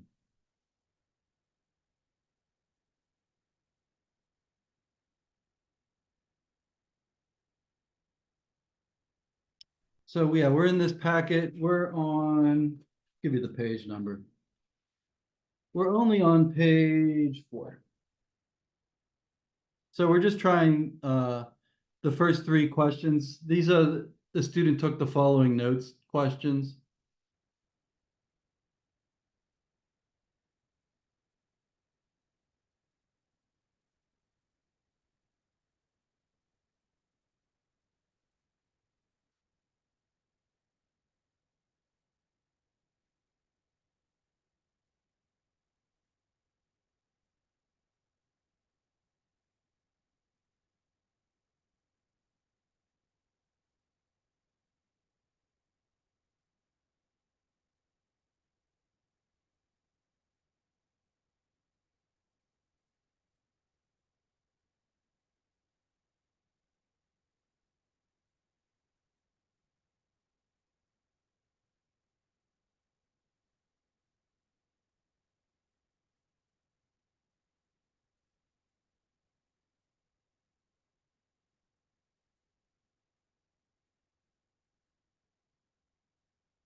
Okay, you may still be working, Zoe, but that's fine. I'm just gonna start going over these just because it's been about 3 minutes since Addie and I looked at these. But if you're still working on the last one, that's fine. So the only thing you missed so far, Zoe, is that I just said for this type of question, the researching a topic question, it's a common question on the SAT that shows up kind of near the end of the module. My suggestion is that you just underline or highlight the portion of the question that indicates what you're actually looking for. Because once you do that, it makes these very simple. I'm just gonna highlight or underline the portion that we're looking for here, which is this. So we don't need to use all the bullet points. We probably only need 1, 2, or 3 of them. They never combine all of them. I've never seen the correct answer be a combination of 5 of the bullet points. First of all, it would be a run-on sentence, but the task really isn't a summary. The task is identifying between relevant information and irrelevant information, and only certain bullet points are going to explain the type of object that this supernova created. So that's the idea here. So I'm going to look through the answer choices. I'm sorry, I'm going to look through the bullet points first. So here are the bullet points. A supernova is when a star collapses to form a neutron star, a black hole, or a diffuse nebula. So now I've limited it down to 3 things. So if I want to know what type of object supernova 1987A created, I don't really know yet. I know it's one of these according to this bullet point, so we're going to need a better bullet point. Um, on February 23rd, 1987, light from supernova 1987A reached Earth. Okay, that doesn't have any mention of what type of uh, object it created, so I could disregard that bullet point. Supernova 1987A was the closest supernova recorded in 400 years and was visible to the naked eye. I can disregard that bullet point. Scientists have searched for the remnant of supernova 1987A to determine if it had created a black hole or a neutron star. So it seems like now we've already been able to pare it down to two options. It seems like they've rolled out diffuse nebula at this point. So we're getting closer, and here's our last bullet point. This is probably the bullet point we mainly needed. The James Webb Space Telescope detected ionizing photons that indicate supernova 1987A collapsed to form a neutron star and not a black hole. Okay, so now I'm going to go through the answer choices. A says it formed a black hole, but we just learned that it did not. It's not a black hole. All right. On to B, supernova 1987A. The closest recorded supernova in 400 years was visible to the naked eye. Those are true statements, but it does not satisfy what I'm looking for, which is the type of object. The James, well, let me consider D first. The scientists are still hypothesizing about the type of stellar object that could have been created. No, it's not D. We think it created a neutron star, which was C. So that's really the exercise. I like to underline or highlight what I'm looking for because I think that once you do that, it makes this question very easy. And you need some of these easy ones after you've been doing some of that harder reading comprehension. I mean, this is still 20% of the test, what we're doing today. But I think that these are much easier than reading a graph, or reading like a complicated line graph, reading about some science experiment. These are kind of just, I'm just searching for a bullet point that I need. Oh, I found it in the answer. On to the next one. I underlined the portion that we're looking for. The student wants to emphasize that the artwork contains material from national and native newspapers. So I only really need to consider the bullet points that mention this. I'm going to go through the bullet points anyway.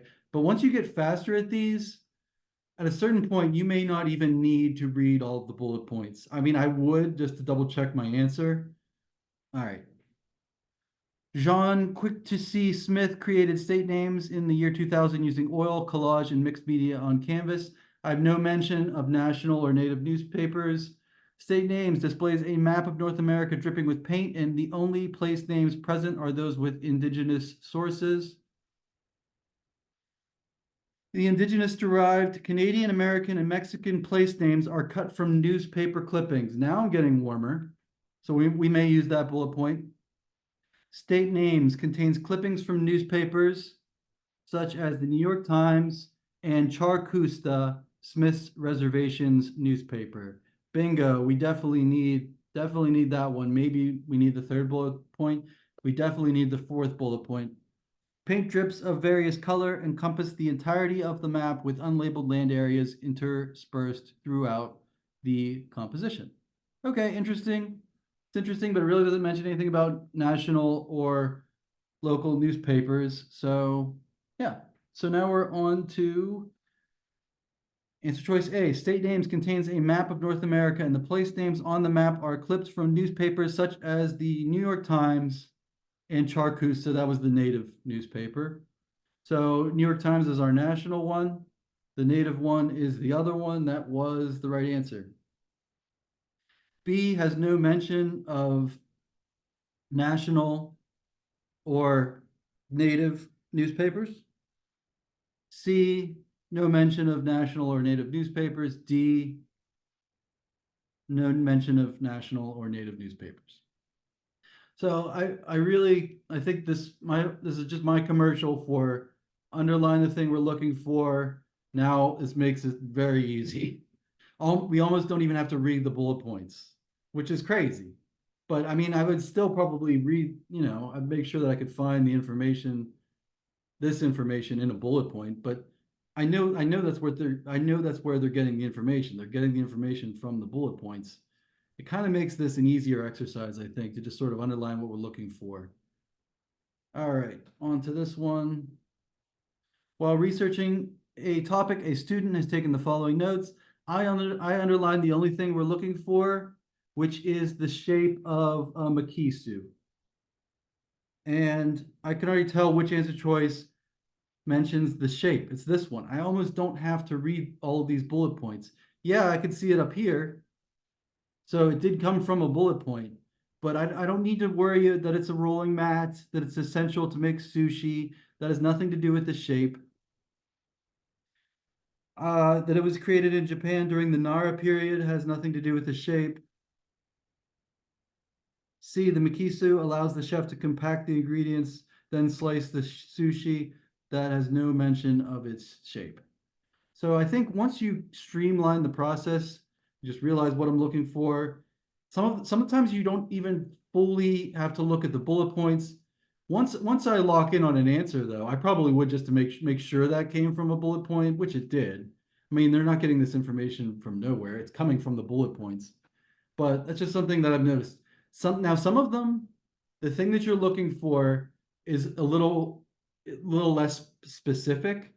I saw one where it was saying, okay, so uh, which answer choice uses relevant information from the notes to describe the scientist's conclusion from the experiment? It was something general enough that you would have to read all the bullet points to figure out what the scientist concluded. I mean, they're not all this easy. I wanted to show you what some easy ones look like, just so that when you're sitting there on test day, you're not saying to yourself, really, this is that easy. Sometimes it is that easy, but we'll do some hard ones as well. But I think that the key to solving these rhetorical synthesis questions, just lock in on what we're looking for, underline it or highlight it. Blue Book allows you to do that. It's not a waste of time because now you immediately know, okay, I'm only looking for that. I can just disregard all this other information. All right, so it's really just a relevance versus irrelevance sort of situation.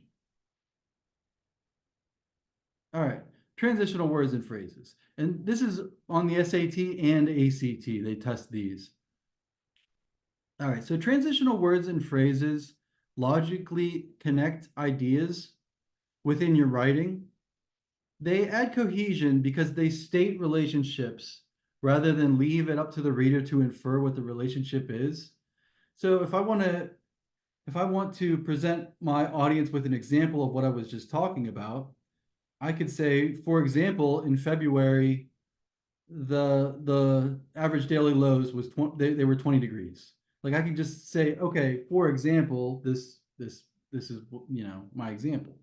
So they allow you to state relationships.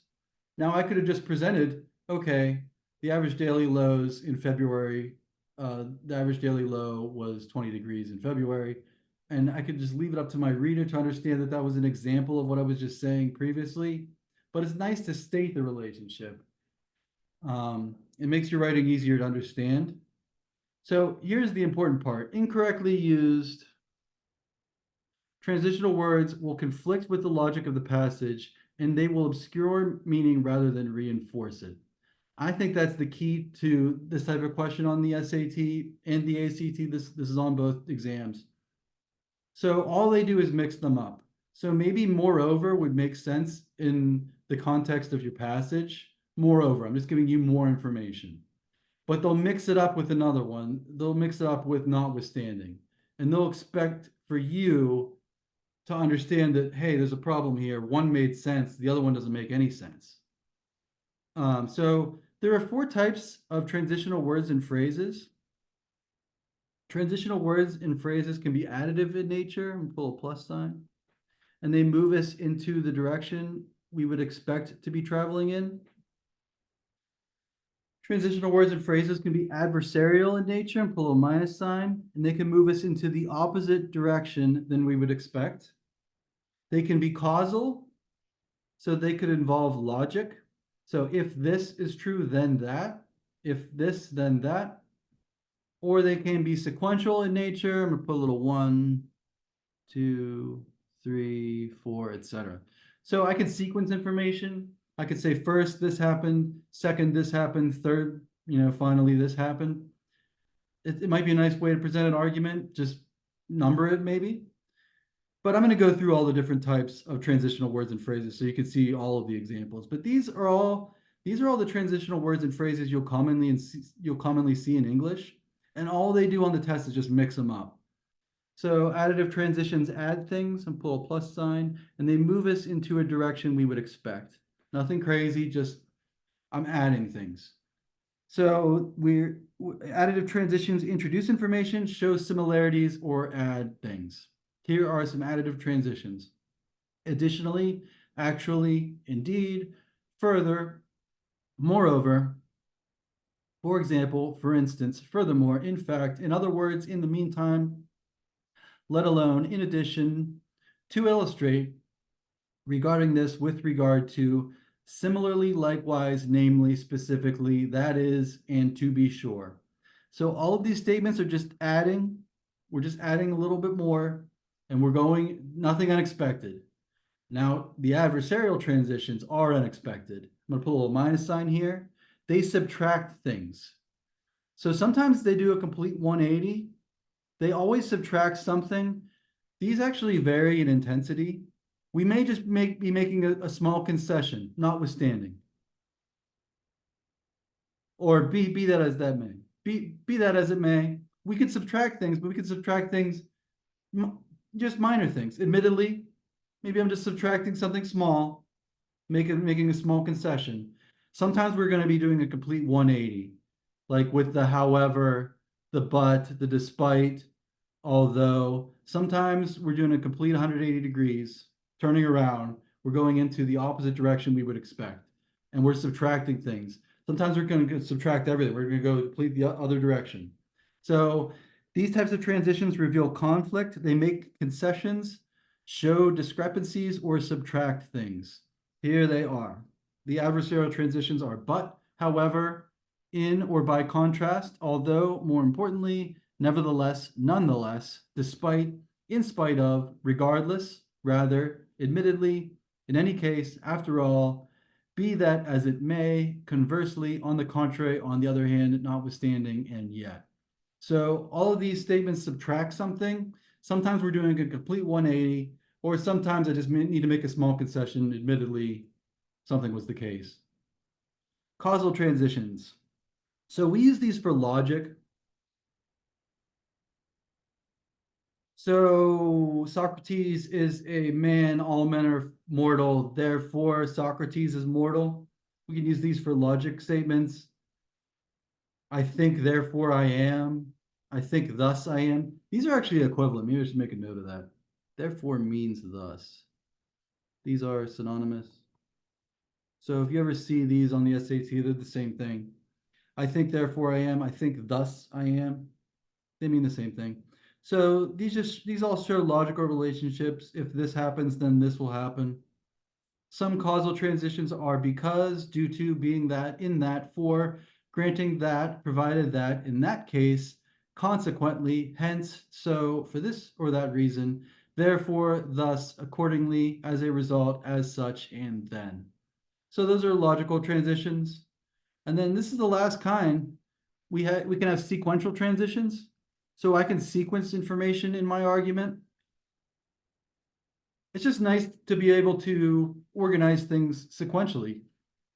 So we have a few different types of these. We can just number things. We can just say first this happened, second that happened, third this happened, or we can make them adverbs.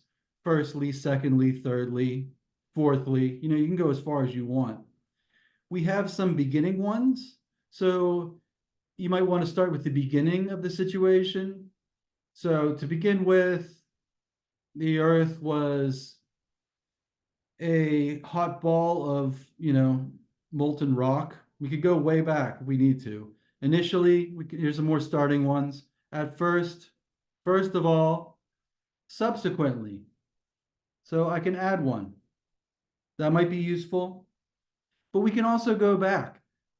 Previously, we had thought this to be the case. Now, however, we have discovered that it's not. So we can always go back to one before, we can add one subsequently, previously, afterwards, before, next, and then here are just a bunch of concluding ones. To conclude, finally, eventually, lastly, in conclusion, altogether, in summary, in sum, to sum up, in short, and overall. These would probably all appear in the conclusion or to the end of the argument, because we're summing things up. And those are the sequential transitions. And all they do is mix them up on the SAT. So maybe the passage is written in the way where a sequential transition would make sense. It would make sense for me to say, in summary, our team determined this, and they'll just mix up in summary, they'll take that out and they'll put in nonetheless. They just mix these up. And they expect you to realize that there's a problem. So they write the passages so that they make sense first, then they just mix the words up. So if it doesn't seem to make logical sense, they may have just switched the transitional word or phrase, and you kind of have to be a detective to see, sort of figure out which transitional word or phrase fits the best. But you can always read them in the sentence, and one of them will make logical sense. Three of them will be illogical. They just won't work. So we're going to try an example, and then I'm probably going to let you loose on just a few of these. All right, so here is our sample transitional word or phrase question. And you'll immediately know that you're looking for the correct transitional word and phrase. They let you know that it's a transition question. All right, so let's try the example. Materials on Earth are often encountered in one of three common phases of matter: gas, liquid, or solid. Okay, blank, the triple point of a substance refers to the temperature and pressure at which these three phases occur simultaneously. So for this question, I'm just going to start with that first sentence I read. Materials on Earth are often encountered in one of three common phases of matter: gas, liquid, or solid. Now, if the next sentence were to say, yeah, and that's why when we did our experiment, we uncovered water, we uncovered things in the liquid phase, I'd say, okay, we probably need an additive transition. But I know that we're taking a complete 180. If I'm saying that normally we're in one of three common phases of matter, now we are in all three phases simultaneously. That's very abnormal. That's not what I expected at all. So because this was so unexpected, I am subtracting something. I am moving completely into the opposite direction. We need the logic of a however here. We need to put the however in there just to explain how unexpected this is. So once you've locked in on an answer, I'm going to read the correct version here. But I'm not saying that this is just one of three phases of matter. In other words, it's all of them at once. It definitely can't be C. And I'm not just making a small concession, just subtracting a small admittedly. This is a major, something is very strange here. If we can be in all three phases of matter at once, and I just told you that normally that's not the case, yet on Earth we can do it in a lab. If you have a pressure chamber and you can raise the temperature, we can do this. But this is not typical at all. So it's very unexpected. It's so unexpected. I need to read the word however in here just to understand it. Materials on Earth are often encountered in one of three common phases of matter: gas, liquid, or solid. However, the triple point of a substance refers to the temperature and pressure at which these three phases occur simultaneously.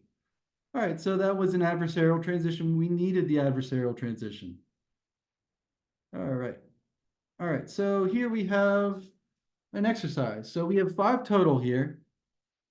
It looks like this is a transition question, another transition question, another transition question. Oh, these are maybe all transition questions? Yeah. Okay, so try the transition questions. You're gonna come up with transitional words or phrases that make the most sense. If you want, put little plus minus signs on your paper and little arrows into the direction we should be going. I find that can be helpful, but we are gonna add up how many you got right out of 5. So take about 5 minutes to try these 5. We'll go over all the transition questions, and then we'll probably just do some from the book, and then we'll call it a night. So try these 5, take about 5 minutes. It's 7:50 now, so we'll say at approximately 7:55, go over these. All right, so we'll let you guys try these.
Okay, I think Addie's done. I think we're ready to go over these. It's been about 4.5 minutes or whatever, but close enough.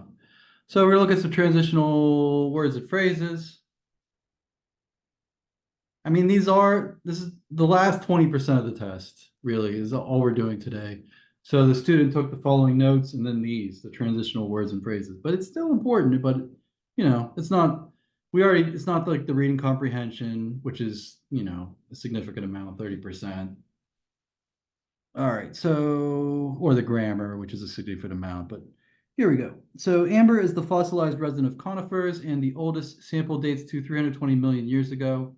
The resin first is formed as the tree produces a sticky substance that functions as a defense mechanism. So that was a sequential transition first, and heals the tree's wounds.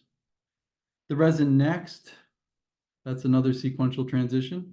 The resin next transitions into a semi-solid. So it looks like we're using sequential transitions. And I needed the third kind. Finally,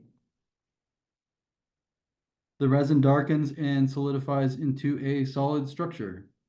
So we're just sequencing the information. Sometimes you'll see first, second, third, here we have first, next, finally.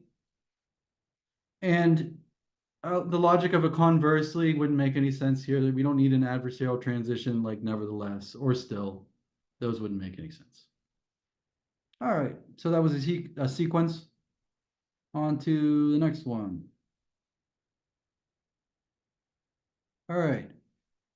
Non-Newtonian fluids flow like viscous fluids under low shear rates. Now, I didn't even read the next sentence yet, but if the next sentence says, okay, yeah, and here we have a non-Newtonian fluid that's flowing like a viscous fluid under low shear rates, I would probably need an additive transition because nothing abnormal is happening. That's exactly what I would expect to see. But if we get something unexpected, we probably need an adversarial transition to subtract something and move us into the opposite direction. All right, non-Newtonian fluids flow like viscous fluids under low shear rates. However, non-Newtonian fluids exhibit properties similar to solids under high shear rates. That is so unexpected. I did need the minus sign. I do need an arrow moving me into the other direction. Similarly, likewise, or namely, those transitions would move us into the same direction that we would expect. We would expect fluids under low shear rates. If I see anything other than fluids under low shear rates, I know I'm doing a 180. We're going in the other direction. Yeah, okay. On to the next one. The Svalbard Global Sea Vault was conceived by conservationists in the early 2000s who recognized the need for a global seed bank that could store and protect seeds in the event of natural calamities. Okay. Interesting. The facility is located deep within the Arctic Circle and houses more than 1 million distinct seed types. Blank, the Svalbard Global Seed Vault has played a role in supporting international scientific research. Interesting. Okay, so now I have multiple roles because initially I said this was just for the event of a natural disaster.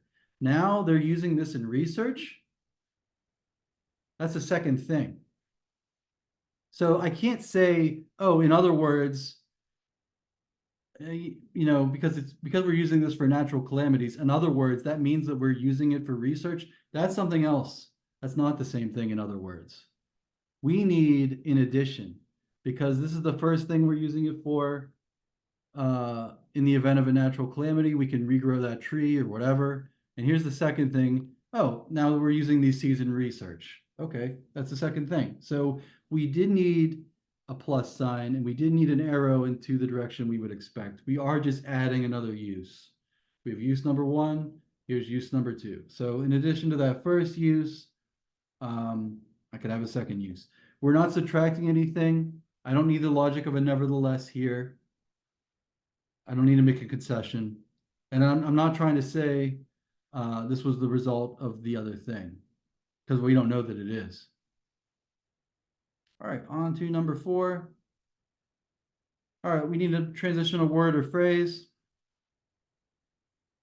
Various global monetary systems have evolved over time. Under the gold standard, the value of a country's currency is directly tied to a specific quantity of gold. Blank 1 ounce of gold could be directly exchanged for a specific amount of currency under this system. Okay, so we need the correct transitional word or phrase here. I don't think that this is in addition. It's really just an example of what I was just talking about in the previous sentence. So I like for example or for instance here, because I'm just explaining what the gold standard is. A value of currency, X dollars, is directly tied to a specific quantity of gold. We'll say Y ounces, I don't know, Y ounces of gold is X dollars. And that's exactly what this says. For example, one ounce of gold could be directly exchanged for a specific amount of currency. So Y ounces of gold would be exchanged for X dollars, whatever. That's just an instance of what I was explaining. So they're just saying, for example. All right, on to number 5. Here's another passage. This one's about a lighthouse.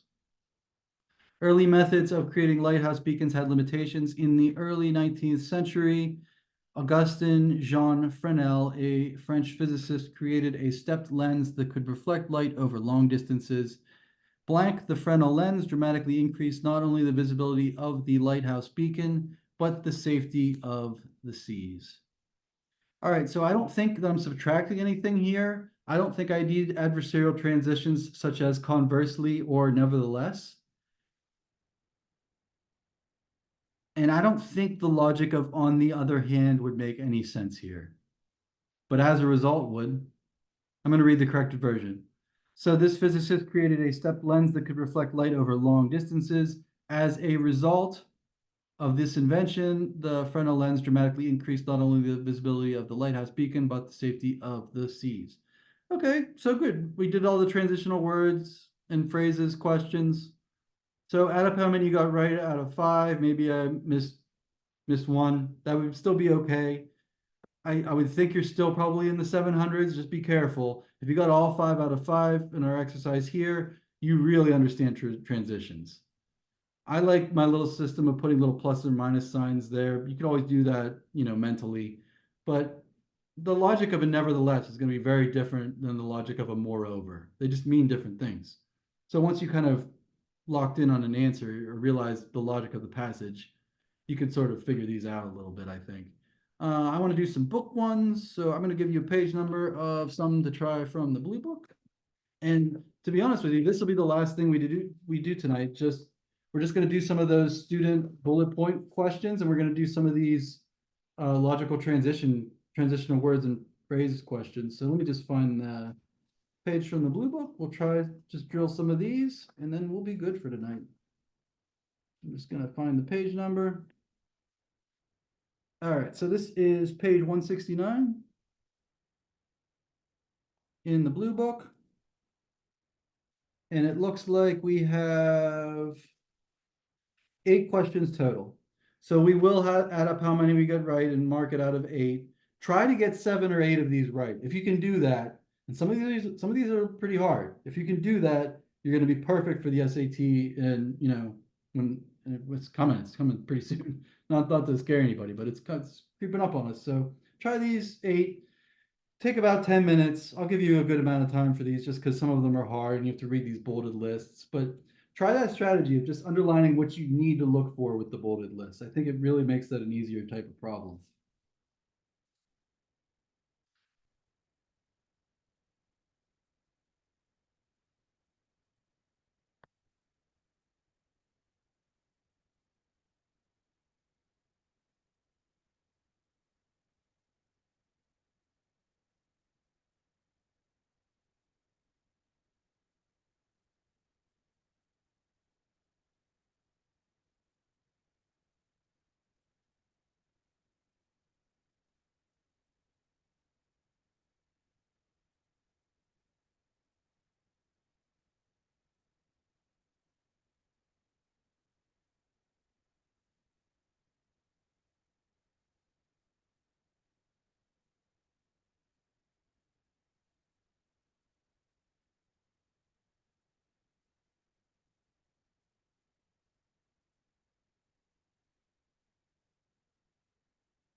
Eddie, did you finish these all?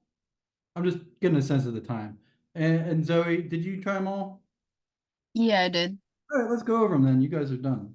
I'm not going to keep you for any reason. All right. So we're just going to do some of those student notes question type, and then we're going to do the other type, the transition. I don't know why I'm getting tongue tied today. Transitional phrases, and then we're done. All right. So page 169 from the blue book. All right, so here are the students' notes.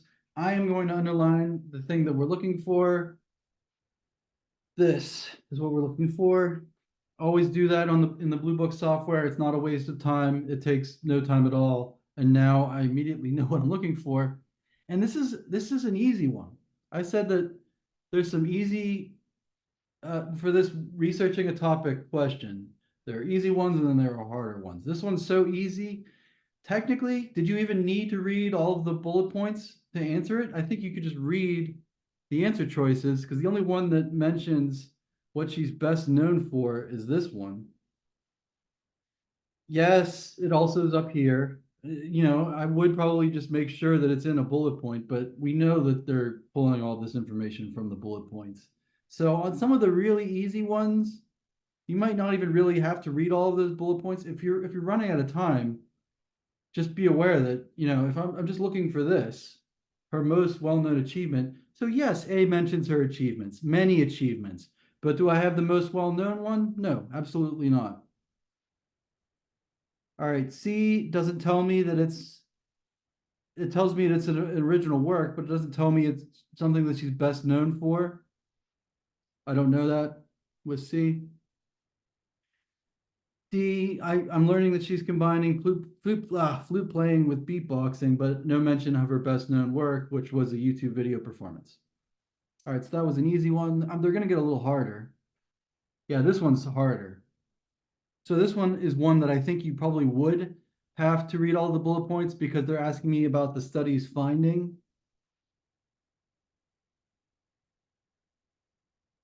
So I'll probably have to read all of these bullet points, but it's probably going to be, something like this.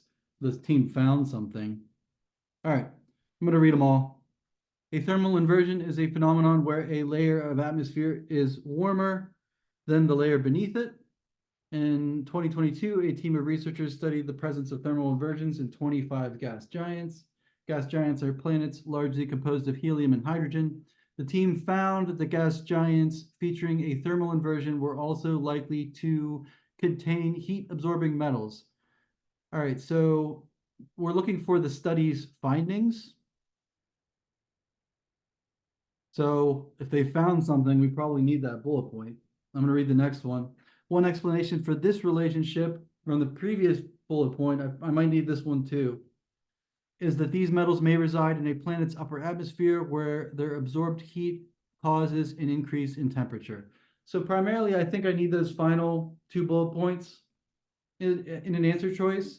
I'm just going to go through some of the answer choices and let's see if we can eliminate some.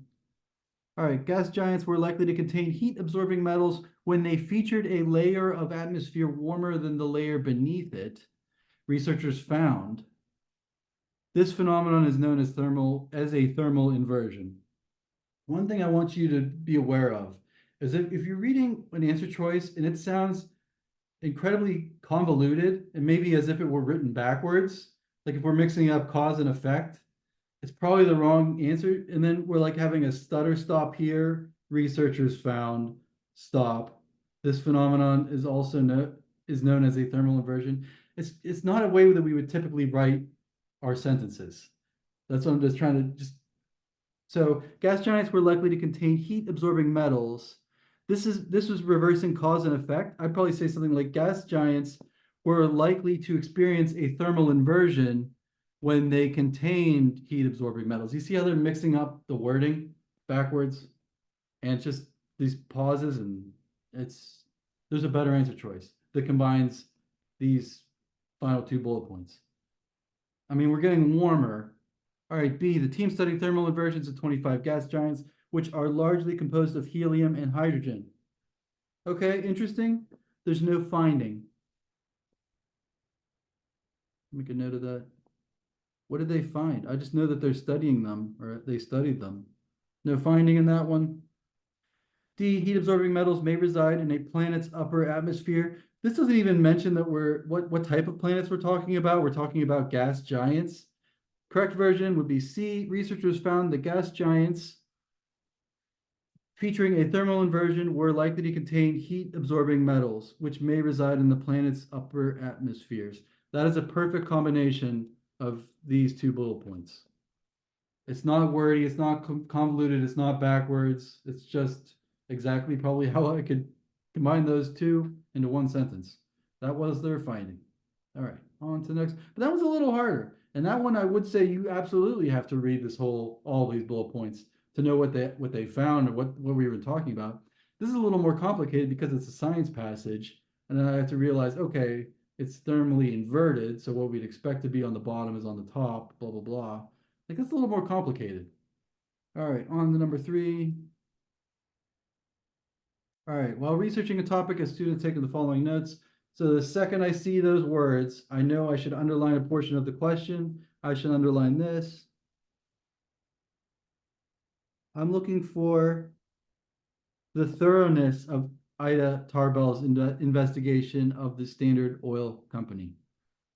All right, I'm just going to quickly read the bullet points. Let's see if anything seems to show investigation or thoroughness of investigation. Muckrakers were journalists who sought to expose corruption in U.S. institutions during the Progressive Era. Ida Tarbell was a muckraker who investigated the Standard Oil Company. Well, we know we're looking for that, but it doesn't tell me much about her thoroughness or what her investigation entailed. She interviewed Standard Oil Company executives, oil industry workers, and public officials. We probably need this. I'm seeing some thoroughness here. What about the next bullet point? I think we're going to need that one. She examined thousands of pages. There's the thoroughness. That takes some effort. You're not going to do that in a weekend. So now I'm seeing thoroughness. Her book exposed the company's unfair business practices. I don't really think I'm getting much of her thoroughness there. Just kind of a statement. I think I'm looking for a combination of these two bullet points as an answer choice, which is in answer choice A. Ida Tarbell not only interviewed Standard Oil executives, oil industry workers, and public officials, but also examined thousands of pages. That's the thoroughness. Thousands of pages. These go hand in hand. That's what we were looking for. I'm going to go through some of the wrong answers. All right, as part of her investigation, muckraker, she conducted interviews. This doesn't tell me anything about the thoroughness. I mean, it's a true statement, but it's not emphasizing thoroughness. C, the book exposed the company's unfair business practices. I have no mention of thoroughness. Ida Tarbell was a muckraker, no mention of any kind of thoroughness. All right, on to the next one. I really think that the second you just start underlining the thing you're looking for with this type of question, it really streamlines the process, because then I'm not just going through all these bullet points saying, like, I think I want this in my essay about platinum catalysts, but I don't know. We're just looking for this. The student wants to explain an advantage of the new platinum catalyst developed by this person and his colleagues. So that's all we're looking for, is the advantage of the new platinum catalyst. All right, platinum is a rare and expensive metal. Okay, great. I don't see an advantage of the catalyst yet. It is used as a catalyst for chemical reactions. Okay. Platinum catalysts typically require a large amount of platinum.